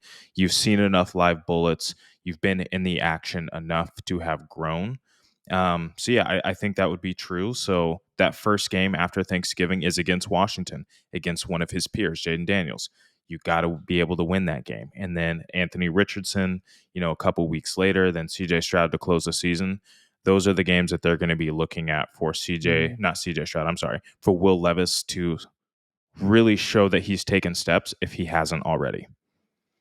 Yeah, no, I think that's actually really interesting, and I agree completely. Let's talk about the Colts. Here's what I said about the Indianapolis Colts going into the 2023 season. The Indianapolis Colts, I have them going 5-12. They are starting a rookie 4th overall pick at quarterback, Anthony Richardson. That's going to be a roller coaster by itself. Anthony Richardson is going to have extreme highs and low lows, make incredible plays, make throws that make you go, I cannot believe that throw. That's one of the best throws I've seen in years. He's going to run for a ton of yards, make a lot of big plays. He's also going to have extremely bad moments where you're like, that throw was wildly off target. That decision was horrible. It's going to be really great and really bad. So that's going to be a roller coaster on one hand, just Anthony Richardson playing quarterback, fun moments and bad moments, but also the other roller coaster going on in Indy is the running back situation with Jonathan Taylor. He's not playing to start the year. There's a contract dispute. It's an ugly mess, the relationship with the team, and Jonathan Taylor is horrible. They've got 4 solid receivers, but only 4. Right? It's a very thin group on offense in Indy. 4 receivers. Their starting running back isn't playing. I think of all the bad teams in the NFL, the Colts are one of the better ones. They've got a lot of good players, but because of Richardson, because of the running back situation, because of the uncertainties on offense, that is why I have the Colts going 5-12. So I predicted the Colts would go 5-12. It's a very weird way to go wrong because that was wrong. They won 9 games, but the situation was completely different. And I actually wonder, so Gardner Minshew became their starting quarterback. What happened was Anthony Richardson, and I said Anthony Richardson, their young rookie quarterback, is going to have extreme highs and extreme lows, and it's going to be a roller coaster of a season. It actually was. He got hurt a couple times. He got hurt for the final time and only played in a couple of games. Played in 4 games, hurt his throwing shoulder. What I didn't realize was one of those extreme lows is going to be him ending his season early. I did call the Colts one of the better bad teams in the NFL. I compared them to the likes of Houston, the Rams, the Raiders, Tennessee. And I said, look, they're a better team than a lot of those other teams. They won 9 games. I think I was right. I just didn't have the right quarterback when I made my predictions. I really think if you told me, hey, Gardner Minshew is going to start the year for them, I probably would have changed things because I knew that there was going to be highs and lows with Anthony Richardson that you weren't going to have with Gardner Minshew. But all in all, there's not a lot to say here because it was so screwed up by the quarterback injury. Yeah. One highlight for the year, Michael Pittman Jr. had 109 catches for 1,152 yards and 4 touchdowns. He's one of the best receivers in football. I think he solidified that. What's weird about this team is they just don't have a lot of receivers, or didn't last year. Josh Downs, Alec Pierce, Michael Pittman Jr., and Isaiah McKenzie were basically the 4 receivers they had. They had one other guy, some no-name guy who had like 3 catches. I forget his name right now. Mm-hmm. It was a weird roster, a weird way they built the team. And I thought the way things all worked out was actually rather impressive to win 9 games, losing your starting quarterback, overcoming a lot. What did you make of the Colts last year? Yeah. I think you're right. They were a good, bad team. Of the teams that were going to be a little bit worse last year, the Colts were going to be one of those better, not as good teams. So the exciting part is, yes, Michael Pittman did great. But I also think Josh Downs had an excellent season. From my perspective, I expected this from him because he was a former Blitnikoff winner. He was an elite level receiver. I believe he was a Blitnikoff winner. Or he might have just been I'm confusing him with Jordan Addison. Anyways, he was an all ACC caliber player. Great hands, excellent route runner. He's got the family pedigree. His brother started as a freshman at Alabama and now transferred to Ohio State. But yeah, he had 68 catches, over 700 yards as a rookie to back up Michael Pittman. And I think that's all you could ask for, especially with Gardner Minshew back there. They had a very inconsistent run game in between Moss and Taylor, kind of both in and out with some injuries. And so I think if that had been a little bit more consistent, and obviously you have Anthony Richards, perhaps there's some more wins there for them last year. But I also think one of the things we like to talk about is they beat teams that they should have beat last year, which was really, really awesome to see. And when you're missing your starting quarterback, the team's a little bit unhealthy, the defense is a little bit banged up, that's what you want to see. You want to be able to beat Houston and Baltimore early in the season. You beat Tennessee, you beat Carolina, New England, Tampa, Tennessee again. You beat Pittsburgh and Vegas late. Like, that's what you had to do. You had to go out and prove that you have a roster that's capable of winning. It just wasn't the year. You played receiver at the D1 level, so I'm interested for your opinion on this. I think the Colts are getting sneaky good at drafting receivers. Michael Pittman Jr., a second-round pick. Josh Downs, who was a Blitnikoff finalist but not an award winner, third-round pick. Adonai Mitchell out of Texas this year, a second-round pick.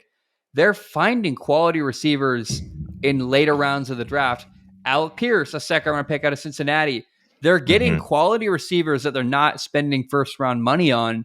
It's really interesting to me. And when you look around at their roster, like I think that, to me, Anthony Richardson is a Ferrari, dude. I would pay so much money to coach a kid like Anthony Richardson. It's not even funny. He's a dream in video games. He plays like a video game. He's big. He can run. He can make every throw. As long as he can stay healthy, the dude's unbelievable. He's got swagger too. He's just so cool. He's so laid back and chill and always giving credit to his team and talking about things that he wants to work on behalf of the team. Just what a cool cat. An underrated aspect of this team this year is they got Joe Flacco as their backup quarterback, which I think is actually going to be a really helpful person to have in the room for Anthony Richardson. Last year was Gardner Minshew. This year it's Joe Flacco. Joe Flacco doesn't have an ego. He's got nothing to prove. He doesn't care. He's just going to help a young kid do well. And Anthony Richardson, man, I think he's got potential to be a top 5 quarterback in football. In fact, I would even say today, right now, he's one of the top 5 most talented humans on earth playing quarterback. Can he channel the talent into success and skill and do things right? That's a question. But man, when it comes to raw ability, he's one of the best 5 people on planet Earth. I'm dead serious. I love the kid so much. I think he's got so much potential. And as a coach, it's like, that's the dream. Take a kid who can do this kind of stuff and let's work with him. And I even thought that in the very brief times we saw him as a rookie last year, he was light years ahead of what we saw when he was in his final year at Florida. Like, he got so much better with NFL coaching and the people, Shane Steichen. I can't wait to see the jump he takes this year in 2024. Yeah. Okay. Mini segment time. He said top 5 most talented quarterbacks.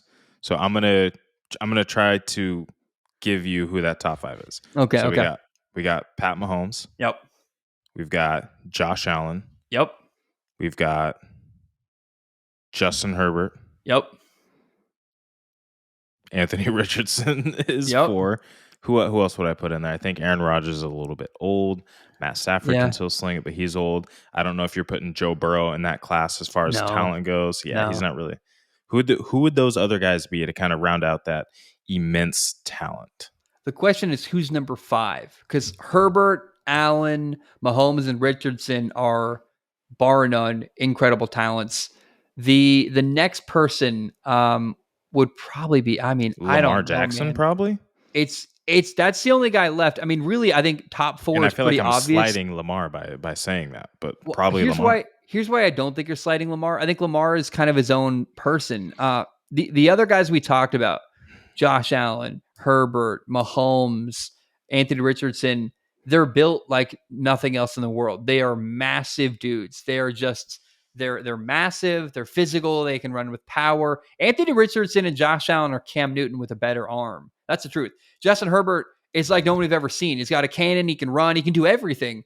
Lamar is not going to run people over, but he's also the fastest human that's ever played quarterback in the history of the world. But it's very rare, like with all these guys, and I would put Lamar in this category. In fact, the only person I wouldn't put in this category is probably Patrick Mahomes. They're probably the best person on the field running the football, like, and which is weird to say for a quarterback, but when you can do that, and maybe that's actually where you would bring up the name Kyler Murray too. He's a special athlete at the quarterback position. It's rare to see. There's a trend of putting your best athlete at the quarterback position. That's how I coach my high school football team as well, by the way. My quarterback is a guy who can run people over. He can run outside, he can run quarterback sweep, he can run quarterback counter. He can also throw the ball incredibly well. He's got the best arm on the team, and he's the best athlete. That's what you want. These are not Brock Purdy's. These are not Geno Smith. These are incredible, incredible athletes playing the quarterback position. So yeah, that conversation to me, the clear four are Mahomes, Allen, Anthony Richardson, and Justin Herbert, followed by Lamar and Kyler Murray.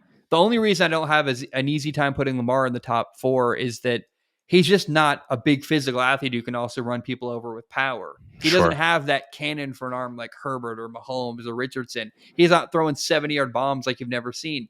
In fact, weirdly enough, maybe the next person in the conversation is actually Joe Milton, the third string quarterback for the Patriots, where he's built like nothing else, dude. His arm is insane. And I know that's weird, but we're not talking about ability. We're talking about raw talent.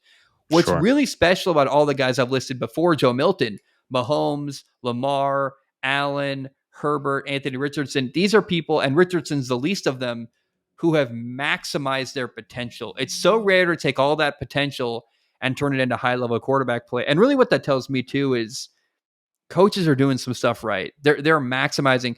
What if Mahomes didn't go to Andy Reid? It's really a horrifying thought. It is the possible failure of Patrick Mahomes. I don't know, man. I just think that coaching in the NFL is getting better and better, and we're seeing more of these guys with the top level talent on the planet of Earth hitting and succeeding rather than failing. And I'm hoping Anthony Richardson is one of the next guys to do that. I would really love to see him become a top 5 quarterback in football. He's got to be accurate. He's got to be on time. He's got to take care of the football. But when it comes to sheer talent wise, Anthony Richardson is among the elites when it comes to sheer raw ability. Next level. And I think that's what excited Shane Steichen and why he was sitting there saying, hey, you have to get me this guy immediately. I think you talked about it as well. They drafted A.D. Mitchell. He's a little bit more on the slender side. He does have good speed. But what I love is he's great at the point of attack. When the football is up in the air, he goes up to get it. He's excellent at high pointing, getting those 50-50 balls. He's going to be an excellent red zone target. And that's to accompany another great red zone target in Michael Pittman. So you've got kind of like a bigger bodied wide receiver in Michael Pittman, who's got great height, but then you've got that taller kind of slender A.D. Mitchell. And then you've got your slot guy more like the Josh Downs. Hopefully Jonathan Taylor comes back fully healthy this year, ready to truly tote the rock. And then, of course, you've got the element of Anthony Richardson's legs to kind of back that up. So this offense has potential to be really good. My concern is the defense outside of Buckner, who's starting to get a little bit older. I know they drafted Latu out of UCLA. He's an excellent pass rusher.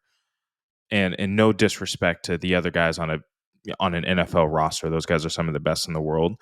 I'm just not sure who else the Colts have to stop anybody. And I think that is going to be their limiting factor more so than their offense.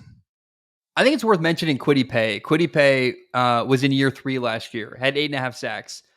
Is 8.5 sacks an incredible year? No, but it's progress. He's gotten better every single year of his career. I'm curious what year 4 looks like for Kwity Paye, former first-round pick, 21st overall in 2021. Look, again, 8.5 sacks is not an incredible year, but he's gotten a higher sack number every year of his career so far. I'm curious if Kwity Paye can take a big step forward. Shout out to Samson Ebicom. I'm really sad. Tore his Achilles. He's out for the year. Former high school teammate of mine, played at David Douglas, where I now coach. He's on the walls everywhere at David Douglas. He's got a Super Bowl with the Rams, doesn't he?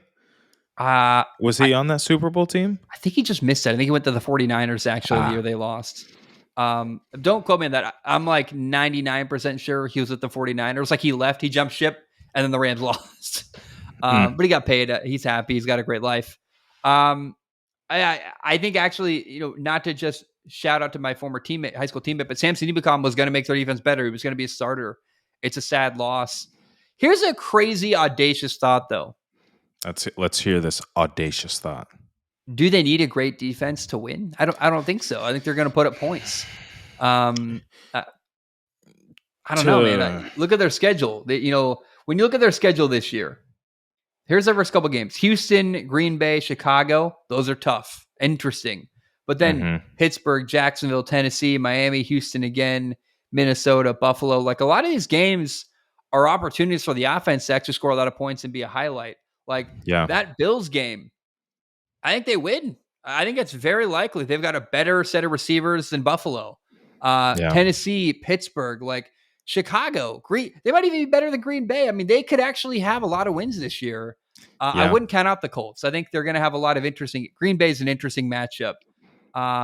Jacksonville's a really interesting matchup. I think even Pittsburgh's an interesting game, but they don't play anybody. Like, they don't play a Kansas City. They don't play a Baltimore Ravens. None of the top Super Bowl contenders in football are teams they're going to play against, unless you consider that to be Houston. So, I think it's a team that could make a lot of noise and win some tough games and have some really fun matchups this year. Yeah, they certainly do have a favorable schedule to start taking that leap, maybe starting to win a few more games. Still, my concern is just complementary football, and I think we've talked about it a number of times now. Your defense has to complement your offense, and your offense has to complement your defense. If your defense isn't stopping anybody, and they're either A, letting them score, or B, letting them put a good enough drive together, they're punting, pinning you deep, all your drives are starting from 15-yard line. It can be a lot harder to score points and win that game of field position. So I look at a few of those other teams like Houston and Green Bay and Chicago and Pittsburgh and Jacksonville, I think all have better defenses. And as this league continues to trend towards these just loaded offensive rosters with an excellent quarterback and excellent weapons, who can get the most stops, right? In a shootout between the Phoenix Suns and the Dallas Mavericks, like, who can just play slightly better defense to allow you to win the game? Because at this point, we're playing basketball on grass the way the ball's getting spread around. So, they might be able to beat the teams that they need to beat again this year. But we'll see. That schedule is very, very favorable. New York, the Giants, Denver, New England, winnable games. Denver, Pittsburgh. Tennessee, New York, Jacksonville, after your bye week in 14, like, you have a chance if you're, one game out, you got 2 division games, you're probably feeling pretty good. Look, they're better than Tennessee on paper. They're better than the Giants on paper. They're better than the Denver Broncos on paper. Pittsburgh's an interesting conversation. I would argue they're better than Buffalo on paper. Minnesota's got some good receivers, but what else? Like, I think the Colts have a better quarterback than Minnesota, no matter who is the quarterback in Minnesota. Are you doubting my boy Sammy D? I'm just kidding. He's not my boy. But you know what I'm saying? Like, I think I see a lot of winnable games, if not wins, straight up on the Colts schedule. I don't know. I don't know what the prediction. Again, I got a whole process I go through. I pick every game in the NFL. I can't wait to do that process. Today's not that day. But I see a lot of favorable matchups on the Colts schedule. Here's a question for you. Howie Roseman is largely considered the best general manager in football. And it's not even close. He obviously is the best GM. Then I'm blanking on the name right now. The GM in Kansas City. Brett Veach. Brett Veach, I think, is underrated. He yes. Was he gifted Patrick Mahomes? I mean, he drafted him, but does he have Patrick Mahomes and Andy Reid? Certainly. However, if you notice something about Kansas City, he does a great job every year reloading and getting a great group around Patrick Mahomes. They lose Tyreek Hill, they win a Super Bowl. They find ways every single year to put the right guys around Patrick Mahomes. an underrated person in the NFL, an underrated general manager in football, quietly somehow. It's like he used to be viewed as this darling. Then they lost. It went away. Now he's back. I think at least should be back. Chris Ballard, the general manager of the Colts, man, just sliding under the radar, making, especially at the receiver position, finding guys in the second and third round who are making an impact. And that's a cheap way to support your young quarterback. They've got 3 awesome receivers: Josh Downs, Adonai Mitchell, and Michael Pittman Jr. None of them first-round picks, but all of them are really good support for Anthony Richardson. On top of that, what's the name of that running back? Jonathan Taylor wasn't a first-round pick. I mean, they're finding quality starters on the offensive side of the football, not in the first round. Their hit rate in the second and third round is unbelievable. They're drafting linemen in the first round almost exclusively every single year. I love what they're doing in Indy. I think the way that Colts are built is exactly how I would draft an NFL team.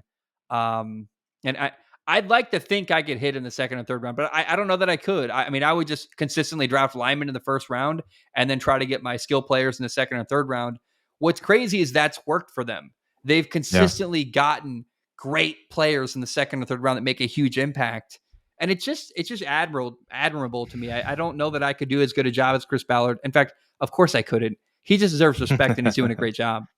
Yeah, you got to put together a great scouting department. And, they say after that first 12 to 15 picks, typically everybody else is mostly second round talent. You've got your bangers of guys who take up your top 10. And then you've got kind of that next phase up to 15. And then after that, you could really, for most teams, make an argument for, should we take him now or should we hang on and wait till the second? And there's a lot of conversation about how much value those guys towards the middle to end of that first round have. So when you have those guys hit, it makes you feel really good, especially into that second and third round. The only argument for making a draft pick in the second half of the first round rather than trading down is that you just get that 5th-year option. That's the key. Right. Like, that's why Lamar Jackson, the Ravens traded back up to go get Lamar Jackson, knowing this could be our quarterback in the future. Not only do we not want to miss out on him, but now we've got an option in his 5th year to keep him under contract. That plays a role. That's a big part of that huge role. Second half of the first round. But you're right, talent-wise, what's the 29th pick versus the, 37th pick? Like, how much better is that kid? I know the round is different, but like, is it really a much better player? At that point, it is preference and whatever those scouts are really, really, really honing in on. You want to switch to the NFC? I hate this division, but let's do it. Yeah. So let's be very frank here. The AFC South is fascinating, fun to talk about, really interesting. The NFC South, I've got a lot less to say. This I had is less the to most. say in my predictions. I just have like, even my segments of my predictions from last year in 2023, they're curt, they're quick. There's not a lot going on. I had some strong opinions that are fun, but I just don't think this is going to take a long time. And I'm very okay with that. Yeah, it's the least interesting division to me as it currently sits. Actually, second least division. I think the NFC East is also a very, very boring division. Just not a lot to say here. I think that there's 2 interesting teams out of it, the Falcons and the Panthers. So let's dive in. Let's start with the New Orleans Saints. Here is what I said about the New Orleans Saints going into last year, the 2023 season. I believe the New Orleans Saints will go 11-6. The NFC South is their division to lose. I think that the Saints should be the favorite here. They're the best team in that division. They added a quarterback, Derek Carr. Look around the division. It's actually crazy. Every team in the division has a new starting quarterback. Derek Carr is the best. On top of that, Derek Carr has more talent around him than all the other teams in the NFC South. Good offensive line, good defense, top 5 defense last year. Chris Olave at receiver, Michael Thomas, who is unproven but was good in the past when he was healthy. I would be absolutely shocked if the Saints didn't win the division this year. So I had the New Orleans Saints going 11-6 last year. I said they should be the favorite to win their division, the NFC South. It'd be a shame if they don't. They should win their division. I said all 4 teams, and this is true, all 4 teams last year in the NFC South had a new quarterback. I was confident Derek Carr was the best of those 4 quarterbacks, and I thought they had the best players in their division. Here's the reality. The New Orleans Saints went 9-8. They did not win their division. Shameful. They were second. And I think you can make an argument Derek Carr was not the best quarterback in his division. I think you could argue, I think it's close. It's shockingly close, but Baker Mayfield had slightly better numbers than Derek Carr. Derek Carr, 3,878 yards passing. Baker, 4,044. Baker, 28 touchdowns. Derek Carr, 25. Baker, 10 interceptions. Derek Carr, 8. But Derek Carr had a fumble. Baker Mayfield didn't have a single fumble all of last year. So Derek Carr had 1 fewer turnover, 3 fewer touchdowns, fewer yards. Was Derek Carr the best quarterback in that division? I don't know. He didn't win a playoff game. He didn't make the playoffs, didn't win his division. He also had a way better defense. Better defense. And I don't know, man. I found this team so disappointing in New Orleans. Shout out to Chris Olave, 87 catches, 1,123 yards, and 5 touchdowns. The big guy that I can't figure out. It's like he had one great year and then said, I'm done with football. I mean, I'm going to be on teams. I'm going to show up kind of technically, but Michael Thomas, 39 catches, 448 yards, and 1 touchdown. What in the fuck happened to Michael Thomas? Like what did he make that drop off in his career? He literally didn't play for a whole year. I don't understand it at all. I don't get what happened to Michael Thomas's NFL career. Too many lower body injuries, man. And you don't have a Hall of Fame quarterback throwing you the football anymore on every slant. So those are 2 things that'll do it for you. Yeah. I like Marquez Callaway. He's a receiver who he only had he didn't even have any stats. He must have got hurt last year. I liked him 2 years ago, I guess, in 2022 when he had only 150 yards. I love this kid who I guess did nothing. In 2021, he had 6 touchdowns for 690 yards. Marquez Callaway is a name I've stuck with. He's on the roster, so technically he's a backup. I find myself incredibly disappointed with the Saints. Alvin Kamara hasn't had a huge year in a while. He's getting up there in age. He's paid a lot. There's a lot of problems with the salary cap in New Orleans. You, I know, don't love Dennis Allen, the head coach in New Orleans. Tell me about that.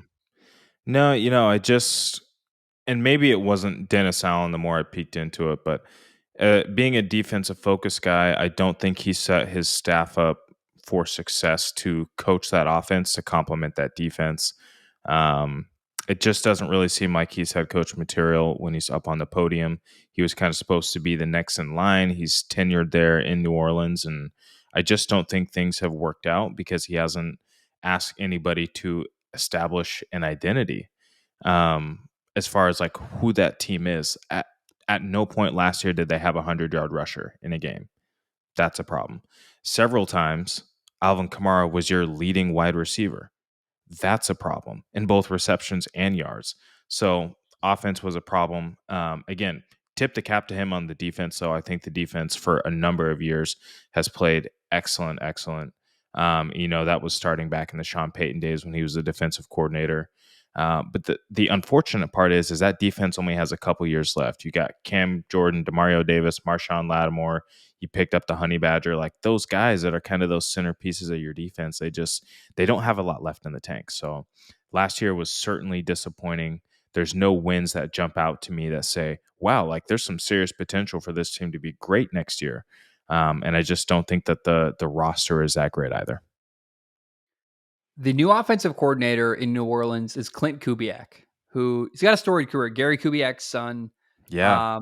Last year was the passing game coordinator with the 49ers. Here's his career noteworthy. I actually know someone who coached with Clint Kubiak at Texas A&M.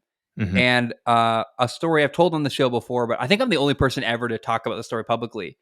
Do you remember the Duke's Mayo Bowl between? I don't think it's Duke's. It was the Duke's Mayo Bowl, but Duke was playing. It was a Chick-fil-A Bowl, is what it was. But it was Johnny Manziel and Texas A&M against the University of Duke, and I think it must have been the Chick-fil-A Bowl. Actually, is what it was. And they had this crazy comeback in the second half. I know from people who coach at Texas A&M, 1,000% guaranteed, Johnny Manziel was doing fireball shots at halftime, which is absolutely insane. That's a true story. I don't know how Clint Kubiak managed that situation. He found a way out of that and did well. Went to the Vikings, was coached there for a while, was once the offensive coordinator of Minnesota, passing coordinator of the Broncos, passing game coordinator last year of the 49ers. He's an experienced coach. He's coached a lot. I'm interested to see what kind of impact he has on the Saints this year. As offensive coordinator, coaching Derek Carr, they got weapons there. However, there's a horrifying clip of Chris Olave right now going around. I don't know if you've seen it. He gets asked in an interview. They're like, Oh, has I know. has there been any play this year that made you confident you're going to have a good year? And he goes, no, not really. And you're like, you can't lie. You can't lie. You can. She even gave him benefit. She said it could be even one of your plays, and he still said no. Yeah. I don't know, man. Here's what's really fascinating. Spencer Rattler just had a day 9 for 11 with 6 touchdowns in practice the other day. He's been having a great training camp. Spencer Rattler, rookie quarterback out of South Carolina. He might be the quarterback of the future in New Orleans. Derek Carr's days feel numbered. I am so interested in what happens in New Orleans because certainly if they don't win their division this year, they're not a good football team. Dennis Allen is going to be out. Yeah. They got to deliver, and they got players to do well, but they're getting up there in age. I'm just curious to hear what you think of what's going on. Also, by the way, Clint Kubiak went to the same high school as my girlfriend. That's why I did not know that. That's wild. That's hilarious. Sick. I'm like looking at his Wikipedia. I'm like, oh, Regis Jesuit. Congrats, I guess. What do you make of the New Orleans Saints? What do you make of their year last year? What do you make of their future? Let's have that conversation right now. Last year was just an ugly year where they didn't push the football down the field. They had a very boring and vanilla offense that resulted in the most frustrating, second most frustrating, second to, of course, our guy at the Cleveland Browns, Kevin Stefanski, second most frustrating offense to watch all season. You're forgetting Atlanta, dog. Oh, my guy, Arthur Smith, or the Steelers, Matt Canada. There was some just bad offense last year, which is shocking in today's age of football. Well, no, what it really shows, though, bad offensive coordinators tells you, hey, finding a great offensive coach is just not as easy as you think. I mean, when you find a guy like Bobby Slowick, a guy like Kyle Shanahan, one of these guys who's a great offensive mind, it's just a rare thing. Kevin O'Connell, like finding a great offensive coach, there's not 32 of them on planet Earth. It's just the truth. No. There's only so many, and man, is it hard to find a great one. Yeah, I don't want to talk about the Saints a whole ton last year just again because it was just such a boring team to watch. And again, I'm not a big fan of Dennis Allen, but this year I truthfully don't see things getting much better. Even if you have Spencer Rattler at quarterback being able to distribute the football, you've got one wide receiver. You've got Chris Olave, and I know Shaheed caught a couple of big bombs last year, but I don't think Marquez Callaway, baby. I know. I'm delusional. It's okay. And they brought over Cedric Wilson from the Dolphins, but in their draft, and I know that Dennis Allen is a defensive guy, but after getting an offensive tackle, then they just kind of mostly went for defense. And I know they got Bub Means as well, the wide receiver from Pittsburgh. I'm not really sure what he's going to be able to do, but I'm just not confident that this offense is going to be able to do anything. The defense will be fine, but there's just really welcome to another just one game below 500 year at 8-9. What do you make of Equanimeous St. Brown? You mean Amon-Ra's brother? Yeah, I mean that's one way to put it. He's had a number of years to validate his ability in the NFL, and while he can continue to be a journeyman wide receiver, 3, 4, 5. I just don't think that addition really does a whole lot for the Saints. Again, I think that where this league was trending is you got to protect your quarterback, you got to get their quarterback, and you got to get your quarterback weapons. I don't think that they did that in this last draft or did anything in free agency. You mentioned the cap issues that they have. Just this, I feel bad for them. I just don't think that there's not a lot of positive signs coming out. Here's our schedule. Week 1, they play Carolina. That's a gift from God. They should win that football game. I don't know. They should. Then at Dallas, then Philly, then Atlanta is going to be better. At Kansas City, Tampa, playoff team last year. Denver is going to be better. Chargers are going to be better. Then at Carolina, then Atlanta again. Then Cleveland. Then a bye week, week 12.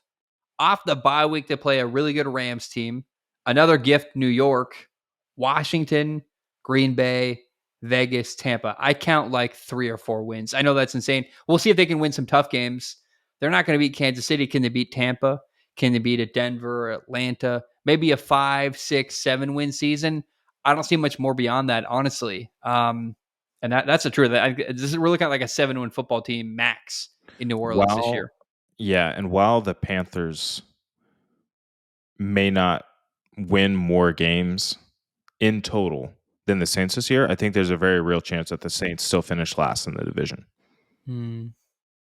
Wow.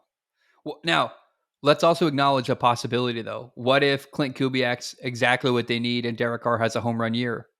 What if A.T. Perry, 6th-round pick or something, is like an amazing receiver? Like, there's a possibility here it goes very well, too. I would be so happy for Derek Carr specifically. He went through so much garbage trying to hold that Raiders organization together. He thinks he made it out with the Saints and then just has not the world's worst year, but just a really rough year where nothing really clicked offensively. You've got no run game to support you. It's just unless that run game can come together and like actually produce something that's complementary to the pass game, I just think they're going to continue to have problems. Teams are going to load the box. They're not going to respect it. This is Derek Carr's 4th offensive coordinator in 4 years. And 4th offensive system, dude. I mean, that's hard. Yeah. Again, it's going to be tough. But yeah, rolling back Alvin Kamara and Jamal Williams at your running back position.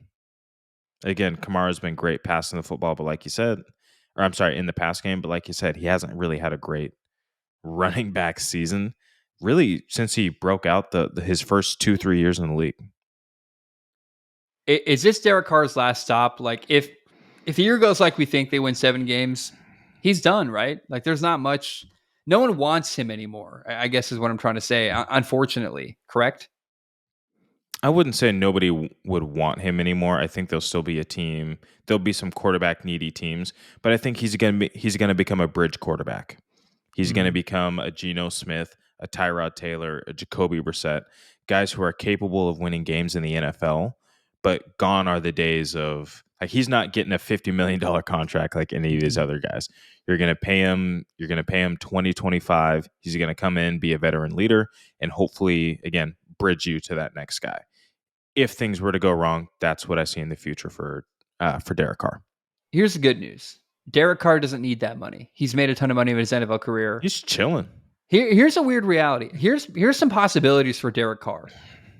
Derek Carr replacing Aaron Rodgers in New York for the Jets. Or Derek Carr as the backup quarterback in Philadelphia waiting till Jalen Hurts shits the bed. Derek Carr as a transitional quarterback on the Giants. They get rid of Daniel Jones. They're bringing Derek Carr and a rookie quarterback, and he's the Tyrod Taylor type guy where he's a transitional quarterback. Derek Carr with, I don't know, the Denver Broncos as a backup quarterback with Sean Payton is really interesting. Derek Carr with the Cleveland Browns is really interesting. Maybe taking the job from Deshaun Watson. Derek Carr with the Pittsburgh Steelers is really interesting. Here's my point. Derek Carr is way more interesting on another football team. Derek Carr in Seattle is interesting. I don't know that Derek Carr's career is over if the year goes sideways. He's never going to make big money again, but he might be given an opportunity to be starting quarterback with the Jets or the Giants or the Steelers or, I don't know, the Browns. He's going to get more opportunities. He's just not going to get paid big money ever again, most likely.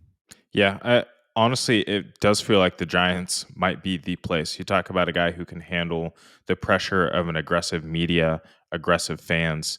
He's a guy that could go there and, again, bridge you to the next guy. I think if Brian Daboll has another unfortunate year, you can scapegoat Daniel Jones all you want, but he might be out the door as well. All of a sudden, you got Bill Belichick and Derek Carr.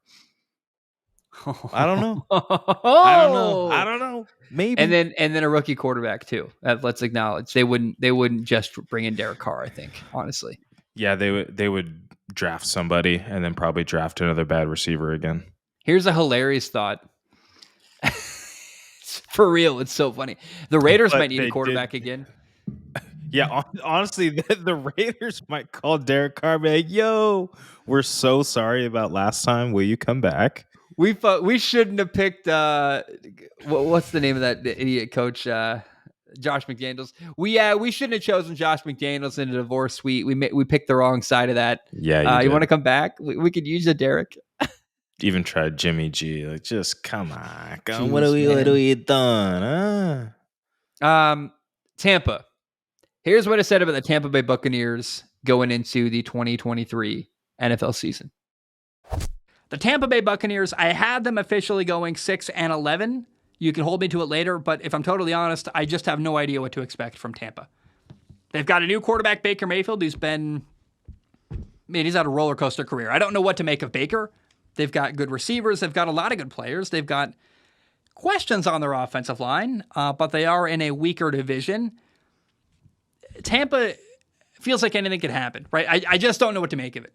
Baker Mayfield could be outstanding. He could be a disaster. I don't know what to expect. And so the reason why I have Tampa at 6-11 is because they have to prove it. They could be fourth in their division. They could win the division, but they have to earn my respect. They have to earn my trust. Tampa's very boom or bust. Right now, I don't trust them. I don't believe in them. But that could quickly change as the year goes on and they play at a high level. But right now, there's no reason to gamble and bet on the Tampa Bay Buccaneers until they prove it. So I had Tampa going 6-11. And here's what I said. I said, I'm just not sure what to expect. It's not personal. I said, literally, anything could happen, but they got to prove themselves. They got to do something to earn my respect and my trust. And I just had no reason to bet on Tampa. That's literally what I said. It was a very short segment. I said, basically, I threw my hands up and said, I don't know what to make of this team. They got weapons. They got Baker Mayfield. Baker Mayfield's been all over the place in his career. And the reality of what happened was Tampa went 9-8. They won their division. And the crowning moment of their season was they won a playoff game. They beat Philly 32-9 and really finalized the crumbling season of the Philadelphia Eagles. Here's a takeaway for me with Tampa last year. I'm curious if you'll agree. I don't know that there's a consensus decision that Baker Mayfield is the franchise quarterback in Tampa. He doesn't have a giant contract, or maybe does he? I think he signed a contract going into Tampa. I don't think he's got a bigger one going forward. Let me double check that though. But to me, call me crazy, I thought Baker really solidified himself. You won a playoff game. You had a 9-8 season. I thought he was the best quarterback in that division last year. I'm not saying Baker Mayfield's a top 5 quarterback, nothing crazy like that. What I'm saying is he's definitely a starting quarterback in the NFL and should be treated as such. Baker Mayfield solves a lot of problems. Quarterback? He's not a top 5 quarterback. I'm not saying he's great. What I'm saying is, okay. No, I'm saying Baker solidified himself as, hey, when you look around the top 32 people in football, this is one of those guys. He's a franchise quarterback. He solves a lot of problems for you. When you're a team like Tampa, you've got a lot of problems to solve. Thank God one of them isn't the quarterback position. You're not terrible at quarterback. You got Baker Mayfield. What do you make of everything I just said? I wasn't way off. I was 3 wins short of what actually happened, but I just could not pick a side about Tampa. I said, look, I don't respect them enough because they haven't done anything to earn that from me. But it was a good year for Tampa. What'd you make of them last year? Yeah, you think about the first year post Brady, Todd Bowles coming back as head coach, and even with Brady, people didn't necessarily have a ton of confidence in him. You bring in Baker Mayfield, shoulder injuries, kind of a really ugly exit, coming out of Cleveland. So, yeah, it was just hard to know what you were going to get out of this team. How they finished that last year kind of makes sense. Just a wild card team, but I think they're another group of guys that had fun. I like to talk about that a lot, teams having fun, and it was great to see Baker be able to sling the rock and Mike Evans get fed, Chris Godwin's get fed.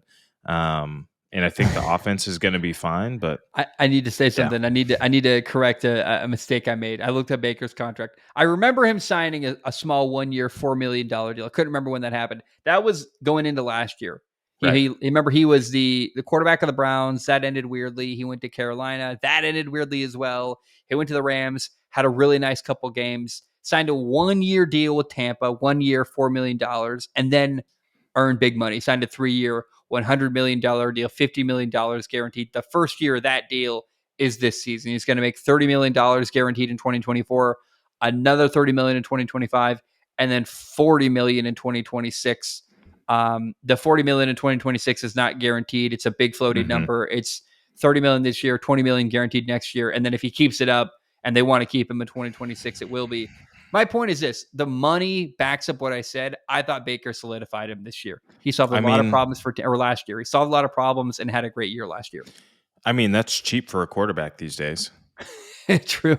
If you You're know not what wrong. I'm saying. Like, if you were to ask me who would I prefer between Baker and Tua, I'm putting Baker on that Dolphins team.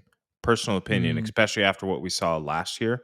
Again, both of those guys somewhat on the shorter side, but deliver the ball accurately. Not the world's most amazing arms, but I think Baker's got a better arm than Tua. He threw for over 4,000 yards, I believe, this last year. Correct?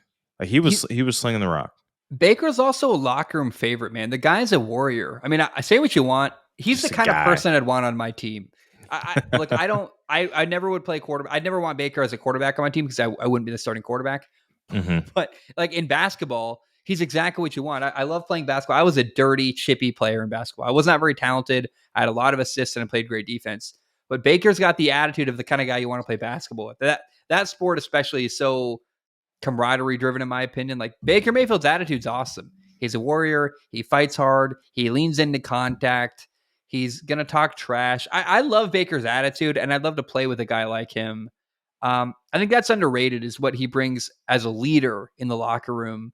Like compare Baker Mayfield to Derek Carr.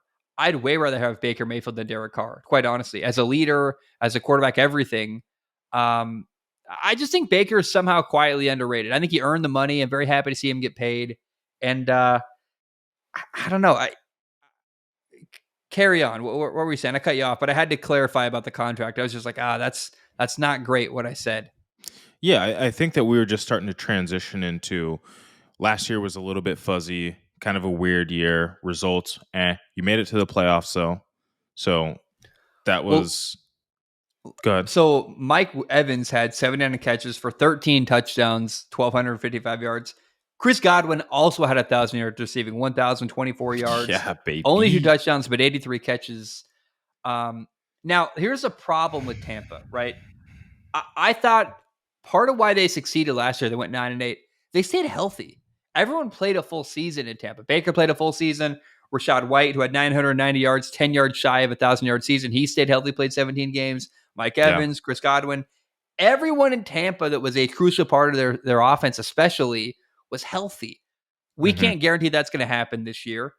I think the Saints, no matter what you believe, they're going to be better than they were last year.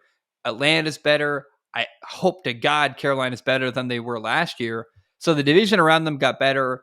And frankly, the roster kind of got gutted. A lot of quiet, not like the key positions like Chris Godwin and Mike Evans, but a lot of their secondary players that are still starters on the team are gone. They couldn't afford to keep everybody in Tampa. It's not the same team it once was. Shaq Barrett didn't have a great year last year. He ultimately retired. I can't imagine Tampa taking a step forward this year. What do you make of that?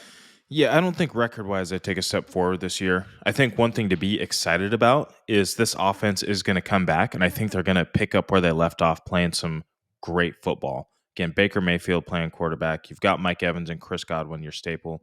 You also picked up Jalen McMillan, arguably a guy that had some first-round talent at wide receiver, played next to Rome Odunze. I think he's excellent. He can take the top off of a defense. And you snuck Sterling Shepard away from the Giants. Now, Sterling Shepard, when healthy, he proved that he could be a serious factor, especially with the ball in his hands and after the catch. So if he has a healthy season, okay, that's another weapon. Rashad White, like you mentioned, had over 1,500 scrimmage yards last year with 9 touchdowns. You love to see that. They got another great pass-catching running back to kind of supplement that, Bucky Irving out of the University of Oregon. Go Ducks. They picked him up. He's also very shifty in the hole, can get you a few yards. Again, to me, the problem is the defense. You've got Todd Bowles, who's supposed to be defensive head coach, and your defense has been bottom 20 in the league in both rushing and passing. That's just not sustainable. Something's got to change. Vita Vea's getting old. Levante David's getting old. Jordan Whitehead's getting old. Antoine Winfield Jr.'s getting old. Like, you just got like that defense that Tampa Brady had, Tampa Brady, right? They just like it. That era has kind of come and gone. That window has closed. Offense, I still think is in a great is in a great spot. But to me, this seat might not be hot in Tampa for Todd Bowles, but it's certainly like slanted. You know what I Yeah. mean? Like he's not comfortable in his chair, but I don't think he's a guy that gets fired midseason.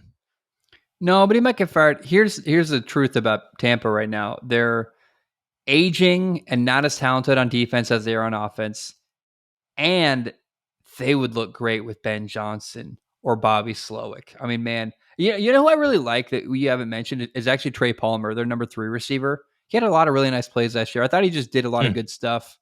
I think that this is a year where we're going to learn, hey, we love Todd Bowles, much respect, but it's time to move on because we need an offensive-minded coach to take advantage of the offense we have, the talent we have. Cade Otton, Trey Palmer, Chris Godwin, Mike Evans, Jalen McMillan, Baker Mayfield, Rashad White. There's so many, a good offensive line, Luke Gedeke and Tristan Wirfs at the tackle spot. Tristan Wirfs is amazing.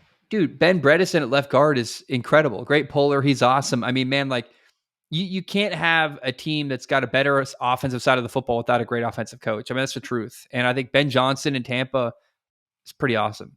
Plus, like, you can recruit people to Tampa. There's no state income tax. It's a great place to be. Like, I always think about that. Like, I don't know why more NFL people don't think about how, hey, Tennessee, Washington, Florida, and Texas don't have income tax, dude. Go live there. If you're signing 100, it's a quiet big city. Dude, $100 million in Florida goes so much farther than New York. It's not even funny. Like it's really, truly crazy.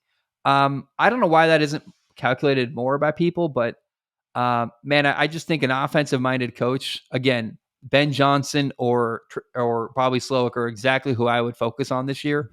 They're going to make Baker better. They're going to make Tampa more interesting, especially when you don't have a great defensive group of guys.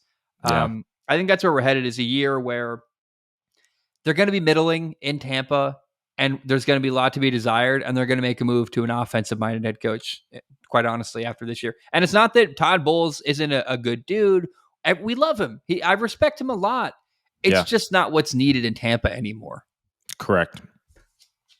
All right. Here's what I said about the Atlanta Falcons going into the 2023 season.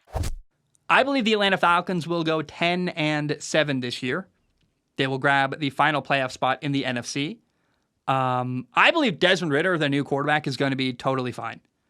He's going to do enough to win. Not be amazing, not be a crazy big playmaker, but they're not going to ask him to be that. They're not going to ask him to do anything insane. They're going to ask him to run the offense and have a lot of handoffs and throw flat routes and checkdowns, totally honestly. Atlanta's in a weaker division, the NFC South. They added a lot of talent this offseason. They're good up front on offense and defense. And I can't wait to watch Atlanta's new rookie running back, Bijan Robinson. He can run. He can catch passes. He's going to be a massive playmaker, and they're going to build their entire offense around him. And if you look at their schedule, Atlanta's got a lot of winnable games. I think Atlanta is a playoff team. 10-7, really good. I mean, the thing that convinced me was they're going to run the ball well, and they're going to be good on offense and defense up front. Linemen matter. And you look around the NFL, not a lot of teams that are in the playoffs have bad linemen or bad up front. I just think that what they're going to do is pound the rock, play good defense, be conservative with their quarterback, and win a lot of games. 10-7, I think, is a reasonable and realistic expectation for the Atlanta Falcons. So Atlanta, I predicted would go 10-7.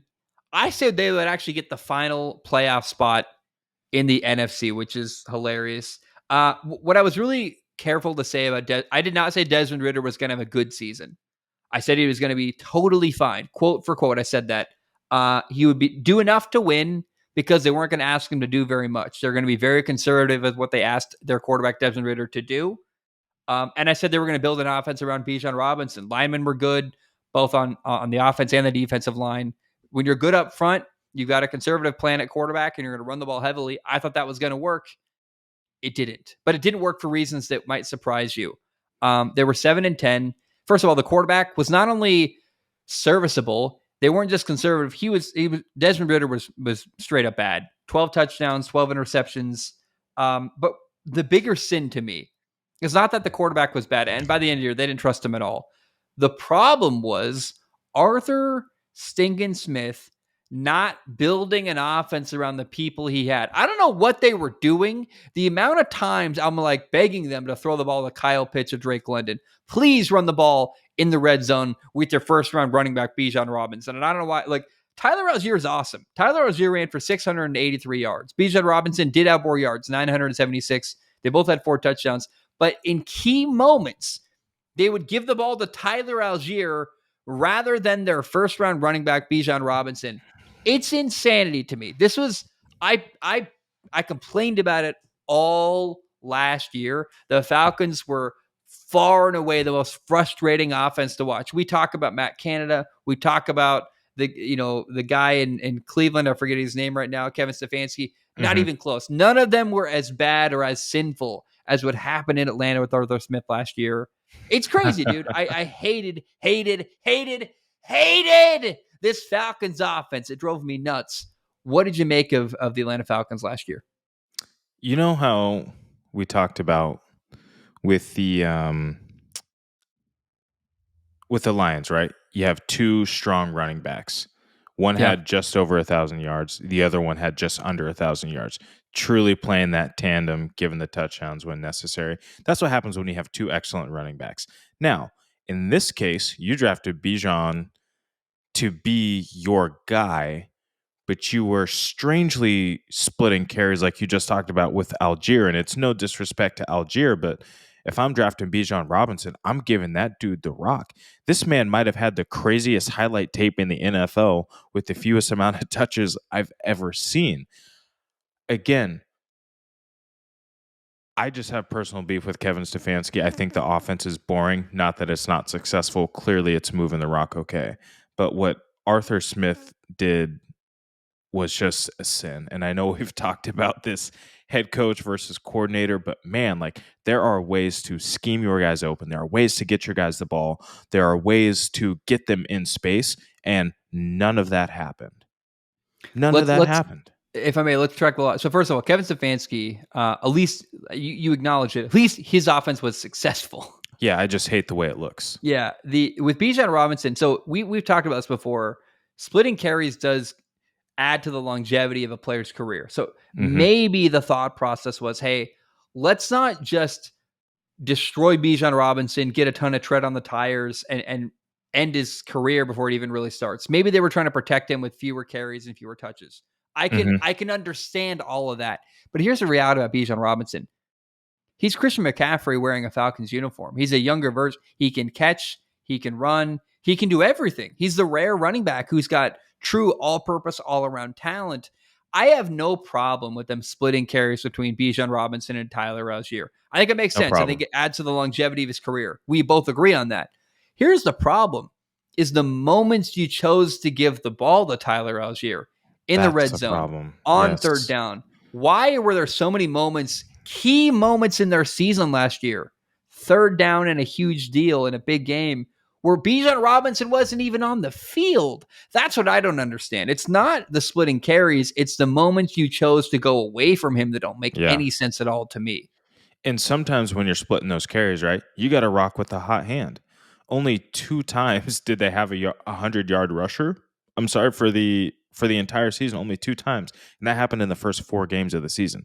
That is a serious problem. I mean, you're talking about playing some porous defenses, especially in Detroit early in the season. The Detroit run defense, not very good. And you're telling me you rushed for only 33 yards from a first-round pick, or later when you're playing Carolina or Tampa, very poor run defenses. 40 and 45 yards, like, that is so poor. And I can't talk about it anymore, Zach. I just can't do it. I'm not going to talk about it anymore. It makes you sad. It's terrible. No, I'm having a meltdown. It led to Arthur Smith getting fired, which was justifiable, and it was right. It made me happy. Now let's talk about Atlanta this year, because they're in it's a wild setup, man. They drafted. So first, not only did they give a massive contract to Kirk Cousins to be the new starting quarterback, but then they drafted Michael Penix Jr. like 5 weeks later. And they went from no quarterbacks to 2 of them. I think it's fine. I mean, I think for the health, I don't know if you and I have actually I've had this conversation on the show. I don't know if you and I had the conversation, but I think it's fine to have a succession plan. And for the long-term health, you have two quarterbacks. One's going to be ready this year. One's not going to be ready. Michael Penix Jr. Someday you got a succession plan in the future. And I'm totally fine with all of that. It reminds me of Aaron Rodgers with Jordan Love. I don't think it's a shame to have two quarterbacks, one old, one young and ready to go. What I'm hoping, man, here's what they got.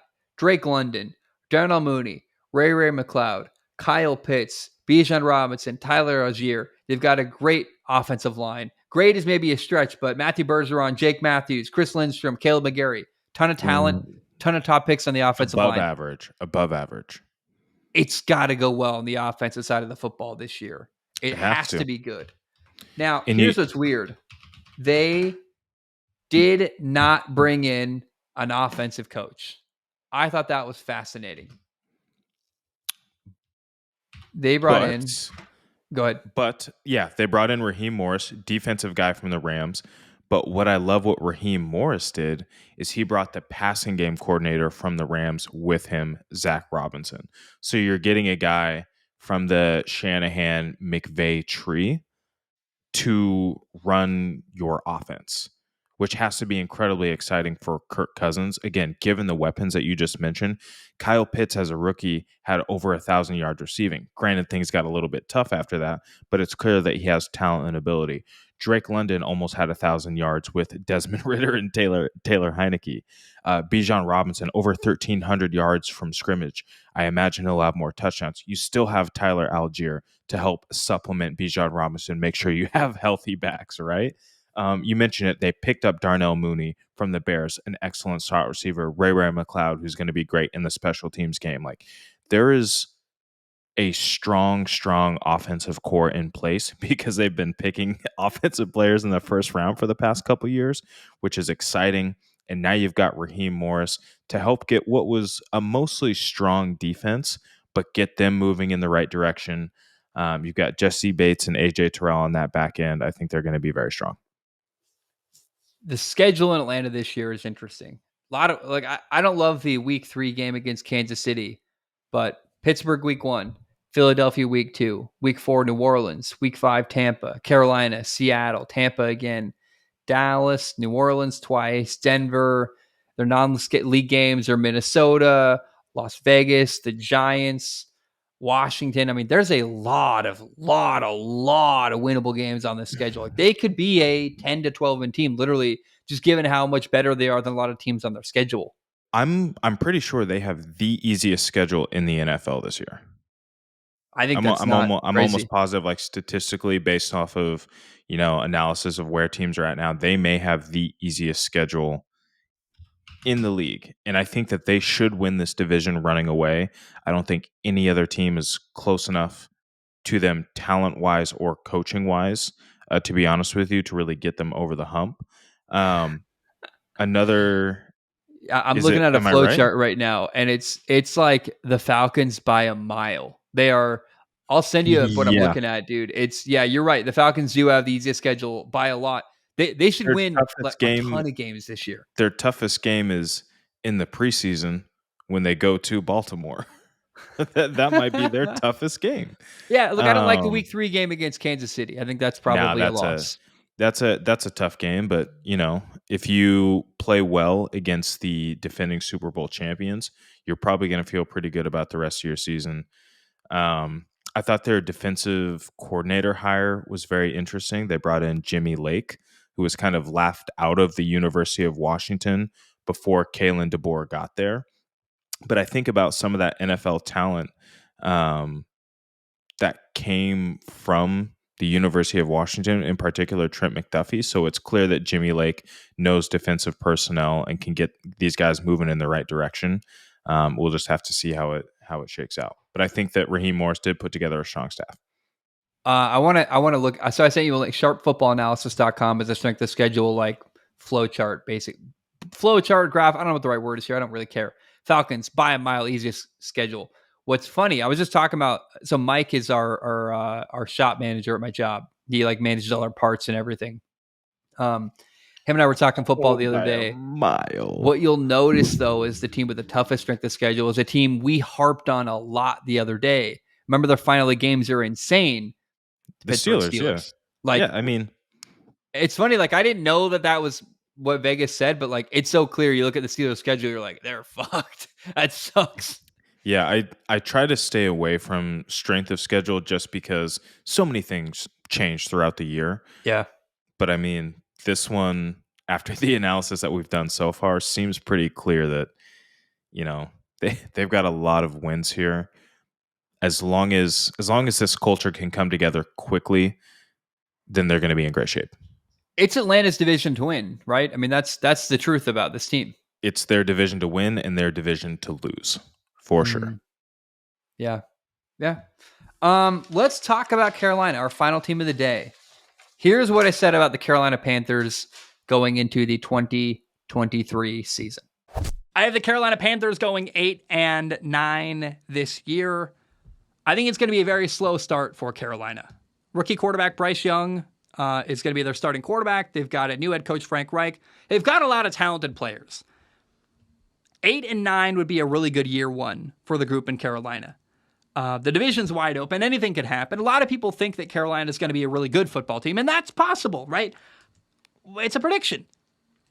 And they supported their rookie quarterback really well. They brought in running back Miles Sanders. They've got receivers Adam Thielen and DJ Chark. Those are big question marks, though. Adam Thielen's old. DJ Chark is often unhealthy, injured. I feel good about this team, but 8-9 is all I'm willing to commit to right now for Carolina. There's too many things I'm uncertain of. Too many unproven pieces, and I think early on they could struggle with a rookie quarterback and a new head coach coaching in Carolina for the first time.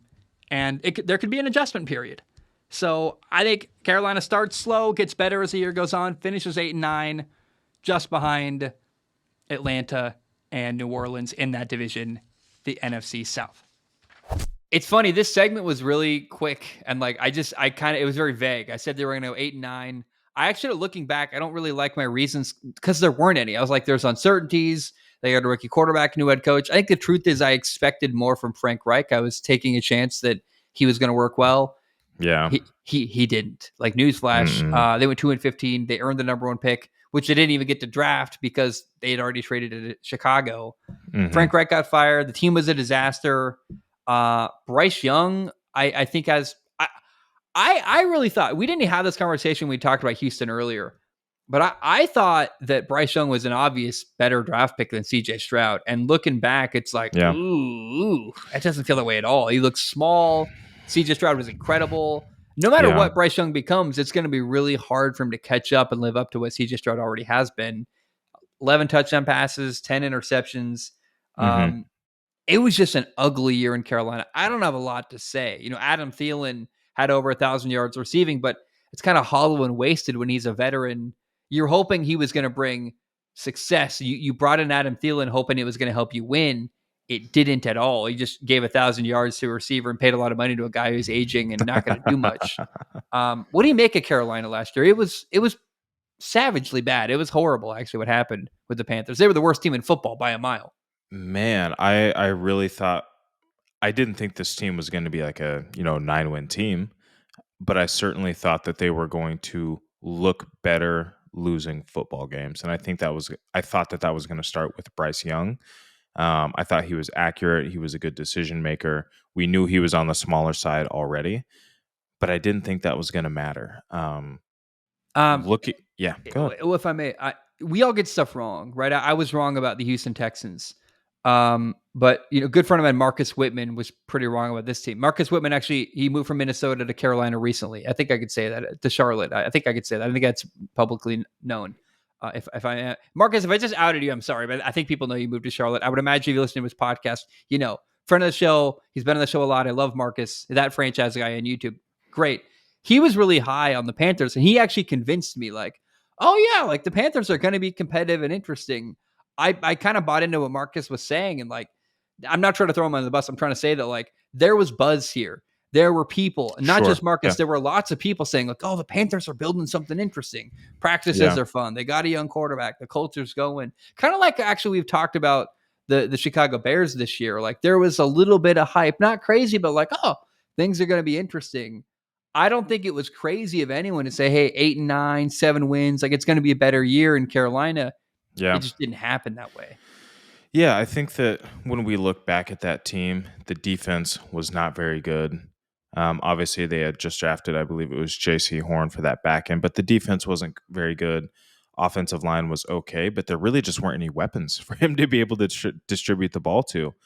Adam Thielen's not necessarily a separator. Again, he had over 1,000 yards, great security blanket, but you'll take those underneath throws. Like he can have 11 catches for 130 something yards and no touchdowns if you win the game or give up a garbage time touchdown. I think we thought Miles Sanders, combination of Miles Sanders and Chuba Hubbard was going to be a little bit better for them this year as well. It turns out it wasn't.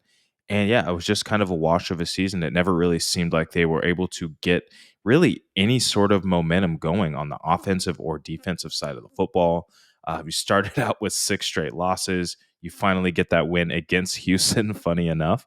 And then you lose 6 more or 5 more. And there was just no consistent play. There was no identity formed. And the way they looked at the start of the season was the way they looked at the end of the season. And to me, that is the worst thing that can happen in football. You want to see that your team at least grew a little bit by the end of the season. That just didn't happen. Here's the other truth, man. So they had the worst offense in football, and they had an offensive head coach. Offensive head coach, number 1 overall pick at quarterback, and still the 32nd absolute bottom worst defense or worst offense, in football. Can't have it. You have an offensive head coach and a rookie quarterback. You draft number 1 overall. You can't have the worst offense in football. It just can never happen. No, and here's the deal. And I know that C.J. Stroud had an excellent season, and it's hard to unsee that. I'm not sure how much success he has if he had to endure the same conditions that Bryce Young did. So I'd be very, very curious to see, had those situations been flopped, get us a little Freaky Friday Lindsay Lohan action, how different things would have been. Yeah, what would Bryce Young have looked like working with Bobby Slowick and what turned out to be some pretty good weapons in Houston with Tank Dell and Nico Collins and Dalton Schultz? I mean, that's the thing. Like, it's so unfair to look at last year for Carolina and come down hard on Bryce Young. It's just not fair to evaluate him harshly because we just didn't get a real legitimate good look at what he can do. We have no idea, honestly, still what Bryce Young can do and what he's going to become as a quarterback of the Carolina Panthers. It's still too early, unfortunately. And the way the NFL sets it up, if you are the number 1 draft pick, you're going to a bad team. There's no other way to slice it. If you are the top overall draft pick, there's a very good chance you are going to a bad football team that either A, they have a coach that's on the way out, or B, you've got a brand new coach. And it happened to be a brand new coach who's now already out the door. And then now you've got a new one, which to me, looking forward now, is pretty exciting with Dave Canales as the head coach. Yeah, they brought in Dave Canales, who was the offensive coordinator of Baker Mayfield and Tampa in their division. Before we get into this, though, I really want to say the David Tepper is a controversial owner in Carolina. Very much so. I actually really, when he first bought the team, I was so excited because I thought he was going to get out of the way of football and hire football people. And he was talking about the money he's investing in the franchise. And I've been so unimpressed. And then add insult to injury, he pushed for a new stadium and they're building a new stadium in Charlotte, but they're making taxpayers pay for it. I absolutely hate that move. It's corporate welfare, which is ridiculous. Like, you should never make taxpayers pay for your building that doesn't bring the city much value. It's just an entertainment venue that makes bars have a couple more people within 2 blocks of the stadium. I hate that stuff so much. Like, as a guy who pays more than I would like in taxes, it irritates me endlessly when taxpayer money is used to build stadiums. It's kind of like using it to fund the Olympics. It's also wrong, in my opinion. That's a hot take I don't mean to have, but just it's true. I've been so unimpressed with David Tepper as the owner. It really just irritates me. And this influx, 3 coaches in 3 years is crazy. Matt Rule, bad. Fired. Very bad. Frank Reich, fired. Now we're Dave Canales. If he has a bad year, is he going to get fired too? Like, at some point, you got to pick a guy and stick with him too. Like, they did the right thing by firing Frank Reich. It was a disaster, but I hope Dave Canales has a lot of rope in Carolina. You have Yeah. to give him a real fair shot. You can't fire the guy for 6 games or half a season or a full season. Mm-mm. He really needs a couple of years to do what he can do and give him a fair shot. The unfortunate reality, though, is you're gambling with the career of your young quarterback, Bryce Young. What if Dave Canales is truly a horrible head coach, and then you're wasting years of his career? I mean, it's a bad situation in Carolina all around. I know there's excitement, but I find myself having a hard time giving any excitement to this franchise at all. What gives me confidence is Dave Canales coming from Tampa Bay, right? So he was able to help Baker Mayfield kind of find the best version of himself. Again, smaller guy, accurate throwing the football, not necessarily the most amazing arm. I take that, I transition that to Bryce Young. Now, again, last year he didn't have weapons, but they truthfully went out of their way to help him get weapons. You're bringing back Adam Thielen, who's going to be your shorthanded guy that he already has rapport with. You brought in Deontay Johnson for the headaches he may have. He's an excellent wide receiver, both over the top, underneath, through the middle. He's an excellent wide receiver. Sometimes drops the ball a little bit, but we can get over that. They drafted Xavier Legette, who I think is going to be an excellent wide receiver. Big-bodied, physical guy, can come down with the football. You brought in Terrence Marshall Jr. from that great LSU team a few years ago. And you still have Jonathan Mingo. So I think that they've really invested in those weapons to say, hey, much like the Tennessee Titans are doing with Will Levis, say, hey, we're getting you these weapons. We have faith that you can deliver the football. We got you an offensive coach. Let's see it this year. We're looking at a situation where the early part of the year for Carolina, they play New Orleans, who's going to be hopefully a better team than last year. Then they play the Chargers, hopefully going to be a better team than last year. Then they play the Raiders, hopefully going to be a better team than last year. Their first 3 games are actually all, I would call it like fair ground, where you got new coaches in most of these situations. You've got new teams trying to rebuild. Not that New Orleans has a new coach, but they got a new offensive coordinator. They got new stuff going on. You got a new head coach, Jim Harbaugh, in LA with the Chargers. You've got a guy going from interim head coach to solidified head coach, Antonio Pierce, with the Raiders. The first 3 games are fascinating. It's a good test. And then even after that, Cincinnati, Atlanta, that's not great. Kansas City, week 12, that's a bloodbath. They're going to get obliterated. But actually, a lot of their games are winnable. The problem is, I just don't think they're a very good football team. Is their schedule chock full of good teams? No. But are they better than the Chargers? Also, no. Are they better than the Raiders? Also, again, no. The games I have circled on their schedule, the Giants game, that's a must-win game. You're both terrible franchises. You got to figure out how to win that football game. Washington is really interesting. Young quarterbacks. It's a tough one. When you play Arizona, when you play Denver. They got Vegas early in the season. These are games that are of the 4 or 5 games that are truly winnable for the Carolina Panthers this year. Those are the games that are going to define their season. You got to win. Absolutely. If they come out of this season with 6 wins, Dave Canales needs to be hired or restructure his contract and get $50 bajillion a year. 6 wins would be so amazing for this team. I think for a number of reasons. Number one, it's better than 2 wins. And also it means that you are competitive, right? You're winning games that maybe you should win, like we just talked about. But that also leads me to believe that you're going to be competitive and maybe in some games where you're outmatched. So when you play Atlanta or when you play Dallas or when you play Tampa, when you play Cincinnati, are you playing competitive football? Are you keeping up?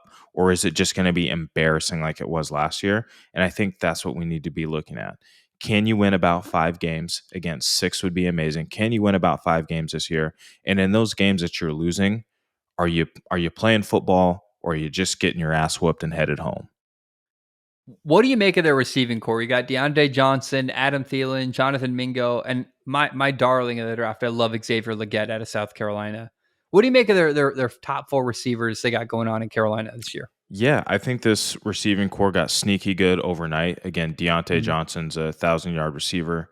Not necessarily last year. I can't remember what he had last year.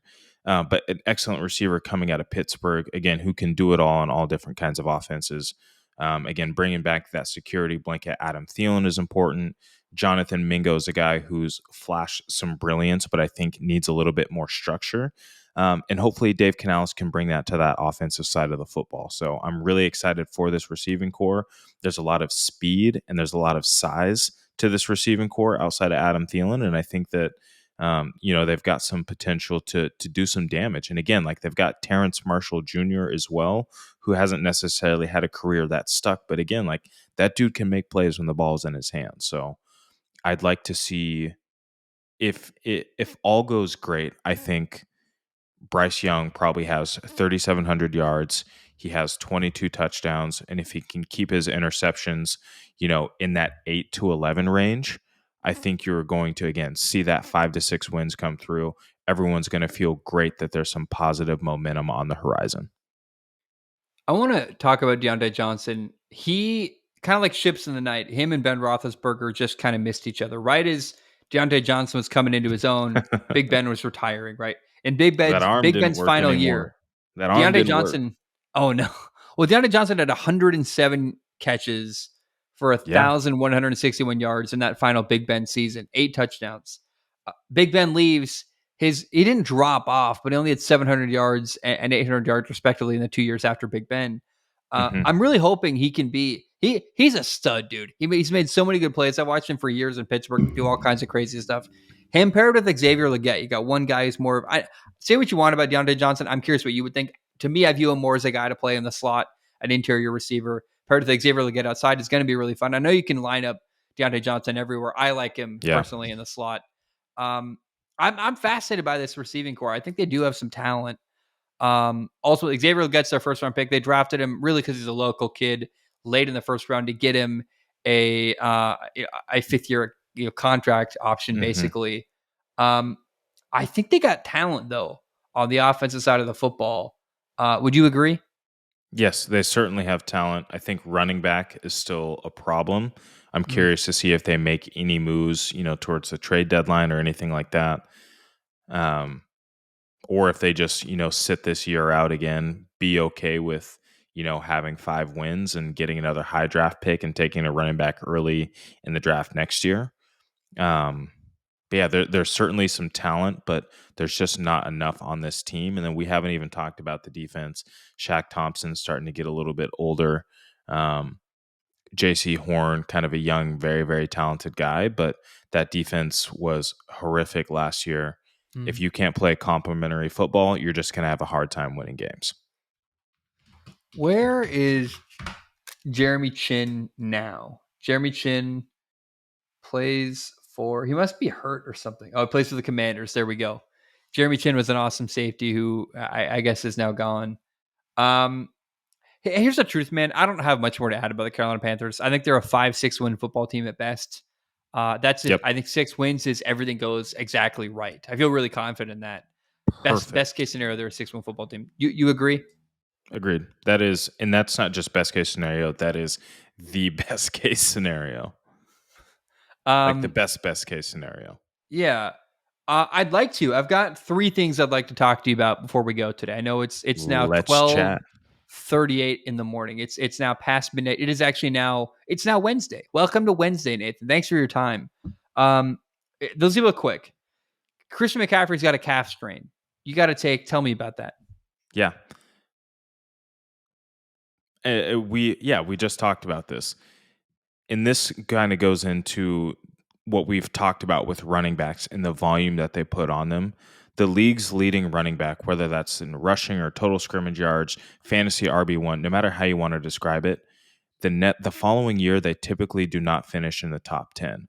Why? Because that generally means their team has been successful, so they're playing late into the postseason, which adds even more touches, but your body just doesn't have time to heal, so you maybe take a few extra weeks to try and heal that body up. Maybe it doesn't heal all the way, but you have those soft tissue injuries. And again, like just all of that volume is really, really hard, specifically on running backs. So we can go back and look at a list of guys, even just going back to 2019, kind of talking about this. You look at Christian McCaffrey in 2019. He followed that up in 2020, being injured. You look at Derrick Henry from 2020, followed that up the following year, not very healthy. JT in 2021, following year, he's injured. Josh Jacobs in 2022. Following year, he kind of sat out training camp, hamstring injury, some ankle, wasn't great. And then now C-Mac, hearing that just in training camp, he's got that strained calf. Strained calves lead to ruptured Achilles. And it is and calves are so hard. Calves and hamstrings both are so hard to come back from just because they're such a high use, muscle in your body. If you don't heal it, that problem sustains. But if you don't do the right things to rehab it, then the problem sustains itself. And it's just, yeah, I really do worry for Christian McCaffrey's health throughout the rest of the season. I can't remember who's on that depth chart still for San Francisco. I believe maybe Elijah Mitchell, and I think they took somebody in the draft as well. But I do have concerns for Christian McCaffrey's health. If I have the round 1, pick 1 in my draft, I'm probably staying away from Christian McCaffrey. It's almost like running the football a ton in the NFL isn't great for your long-term health. No, it's almost like getting a ton of carries is bad for you. And if you're one of the great pass blocking running backs, Christian McCaffrey's great in the pass game. Like, you got linebackers, DNs, you got to help support that, and that's even more hits that hits the body. Yeah, it's what's really tough is they didn't win the Super Bowl. They go to the Super Bowl, they lose. If the career for Christian McCaffrey is hampered or leads to an injury, all that wear and tear they put on him, to put all that wear and tear on Christian McCaffrey and still come up short is really painful and sucks. That's the truth. Like, yeah, you did all this effort. Losing the Super Bowl has to be just the most insane, horrible thing you can even imagine, because your body goes through it. You're pushing yourself to the absolute limit and you still come up short. I mean, there really is in football, there's no greater effort than playing a season that long, putting all that wear and tear on your body.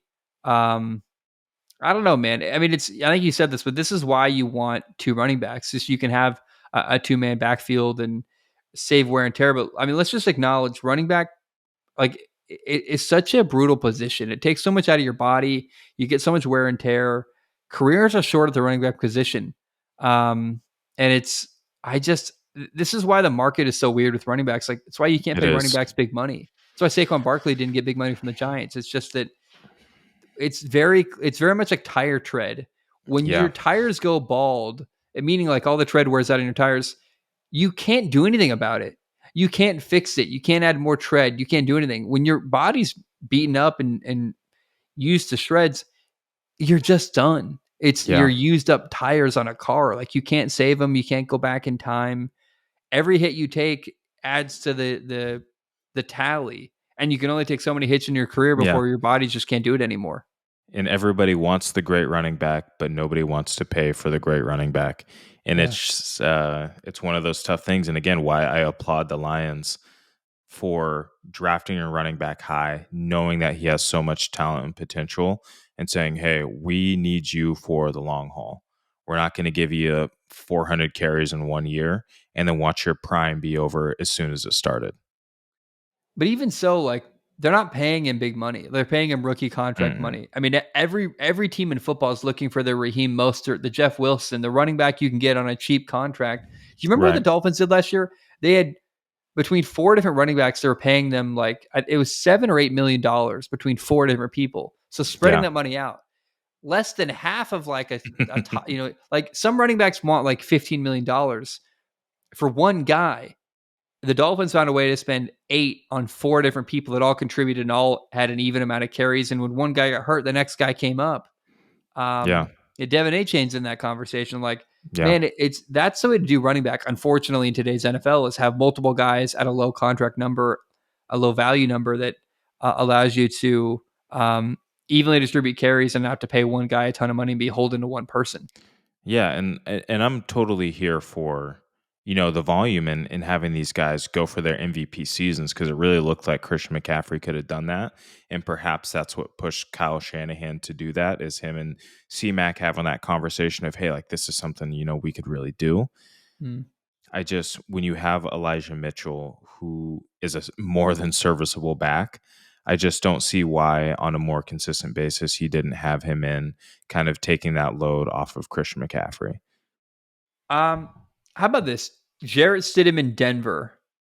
was listed as the number one quarterback on the most recent depth chart, the first depth chart in Denver.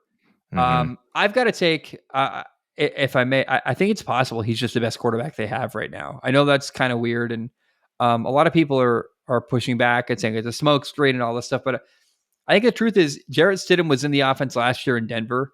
He knows the system. I think it's very likely when you can't lie to NFL players and at really any level of football, the best guy has to be played.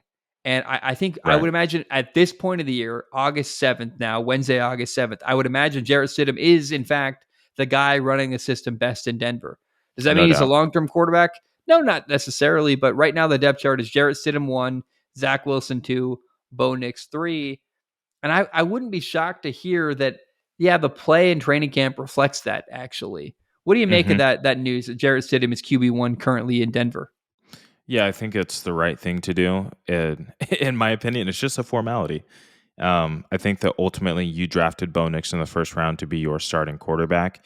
If that is, let's take a look at their schedule. If that's for next year or if that's for this year, it remains to be seen. But I look at that front half of the schedule. There's some winnable games between Indianapolis, Green Bay, Arizona, Seattle. Then you go to Pittsburgh, you got Tampa Bay, New York, Vegas. So there's some winnable games. You don't have a bye week until week 14. So you don't have that, week 7 bye. Oh, here comes the new guy sort of deal. But there's,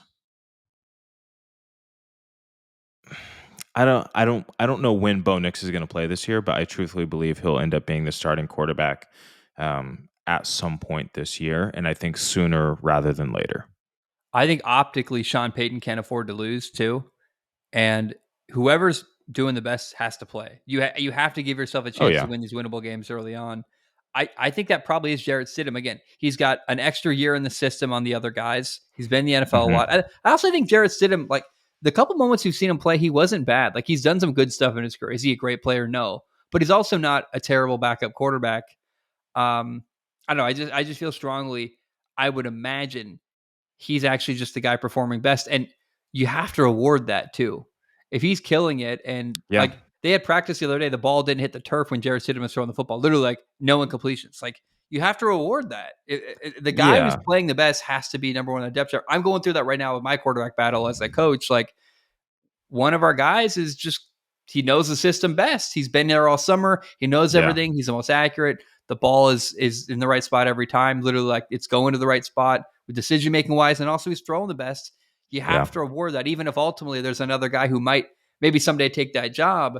Right now, the guy we have is the best kid, and also by the way, the kid our number one quarterback is probably going to be our starting quarterback. We're not in the Denver Broncos situation, but my point is there was a conversation early on. Hey, the kid who started last year, I told him, right now, this other guy's the starter, and he might be all year. But if you want to play, you got to take his job. You have to earn that and outperform him. And right now, you're not. So you're not on the depth chart as QB1.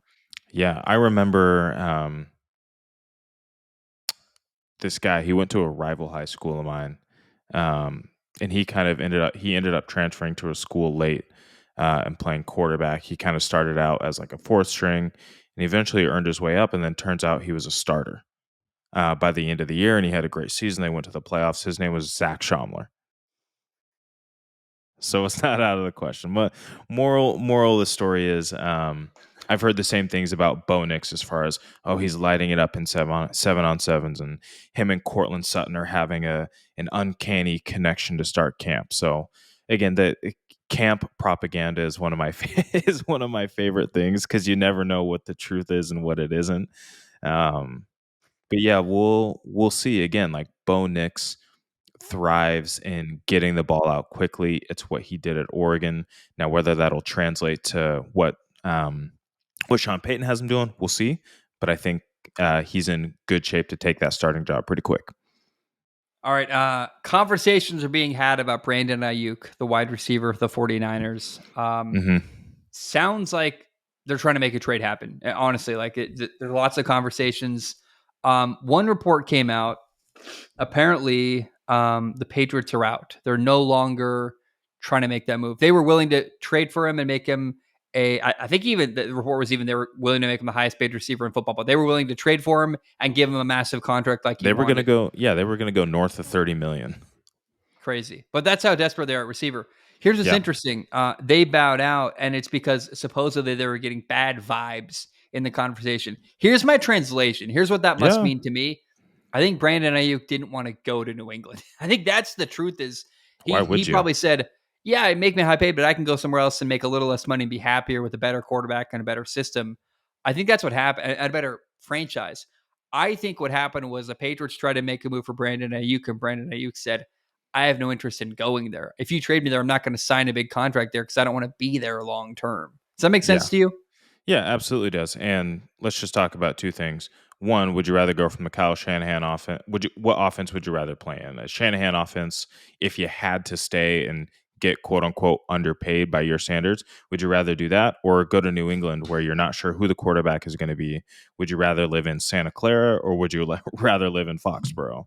You know what I'm saying? Or up in that Northeast? Like none of those things make sense. To me, for Brandon Ayuk to want to go to New England, like given their current state, rewind 9 years ago, like I'm sure it'd be a no brainer for him to be like, yeah, I'm definitely going to New England.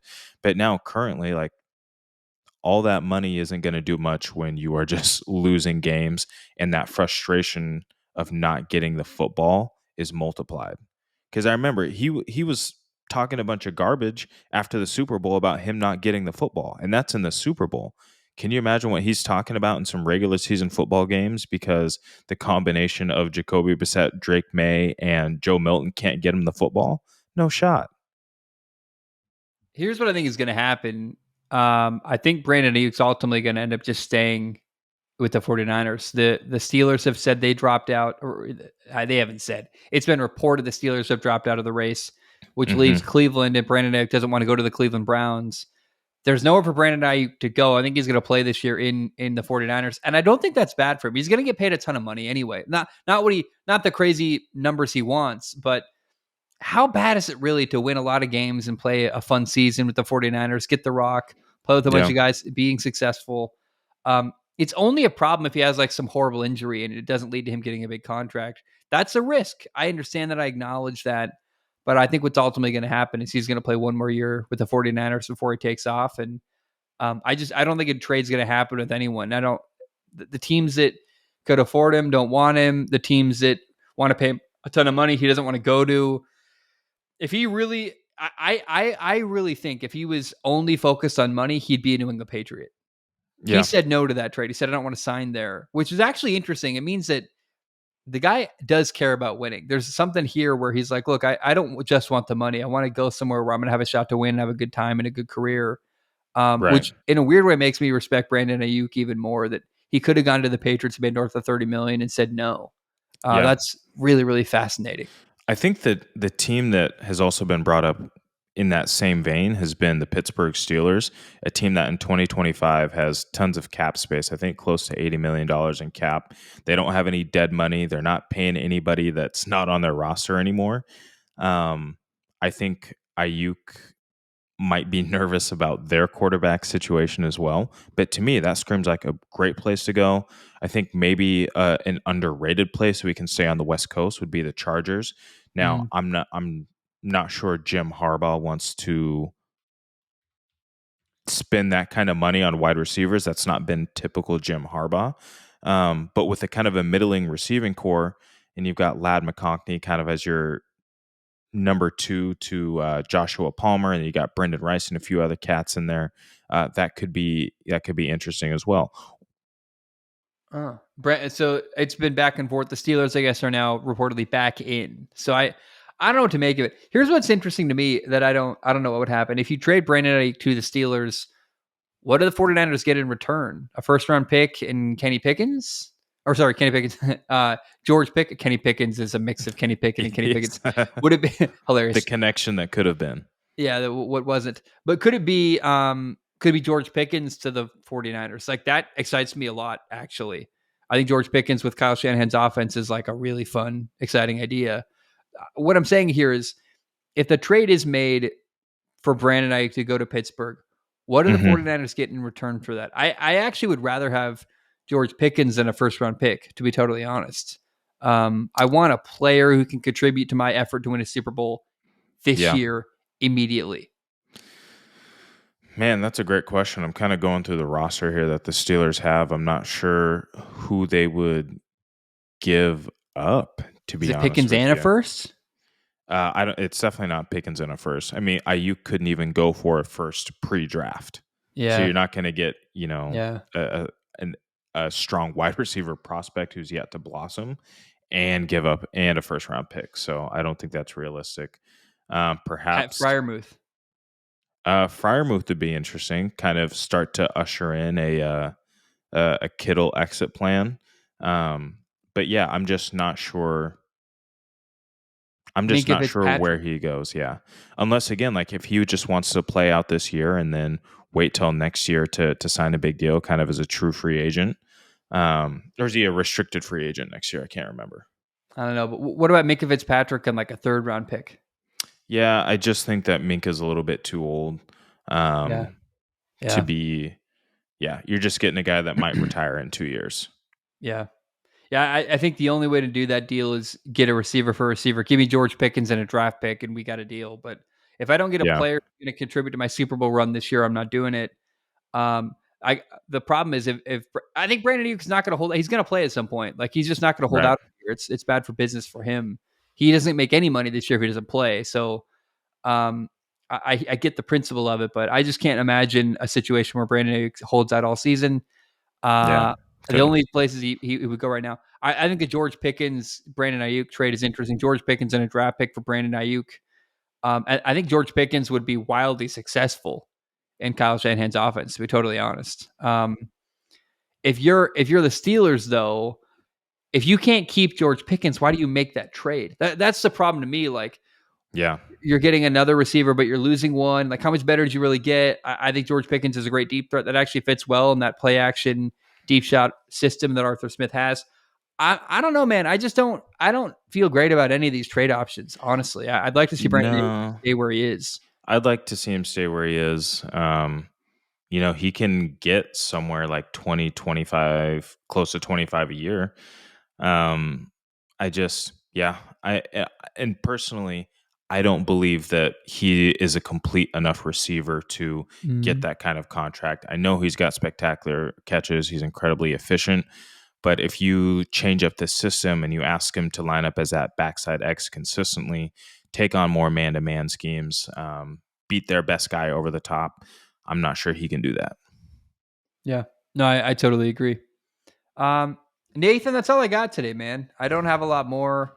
Kyler's not playing the preseason. I don't have much to add there. It's just that makes sense. You protect your young quarterback. Jaden Daniels is starting a preseason game. Whoop-de-doo. There's not much news going on other than everything we talked about, but our plan for next week, we'll finish off the predictions versus reality with the East, the AFC and NFC East. There's a lot of interesting teams there. Patriots, Buffalo, Philadelphia, the Cowboys. The East is a really interesting set of 8 teams. Thanks for your time, man. Yeah, just the NFC in general. I can't wait to peel into that. Yeah. Cool, man. Well, hey, get some sleep. I'm going to get some. I got to be up at 5:30 tomorrow morning. It's now 1 a.m. So I got 4 hours and I'm going. Tomorrow.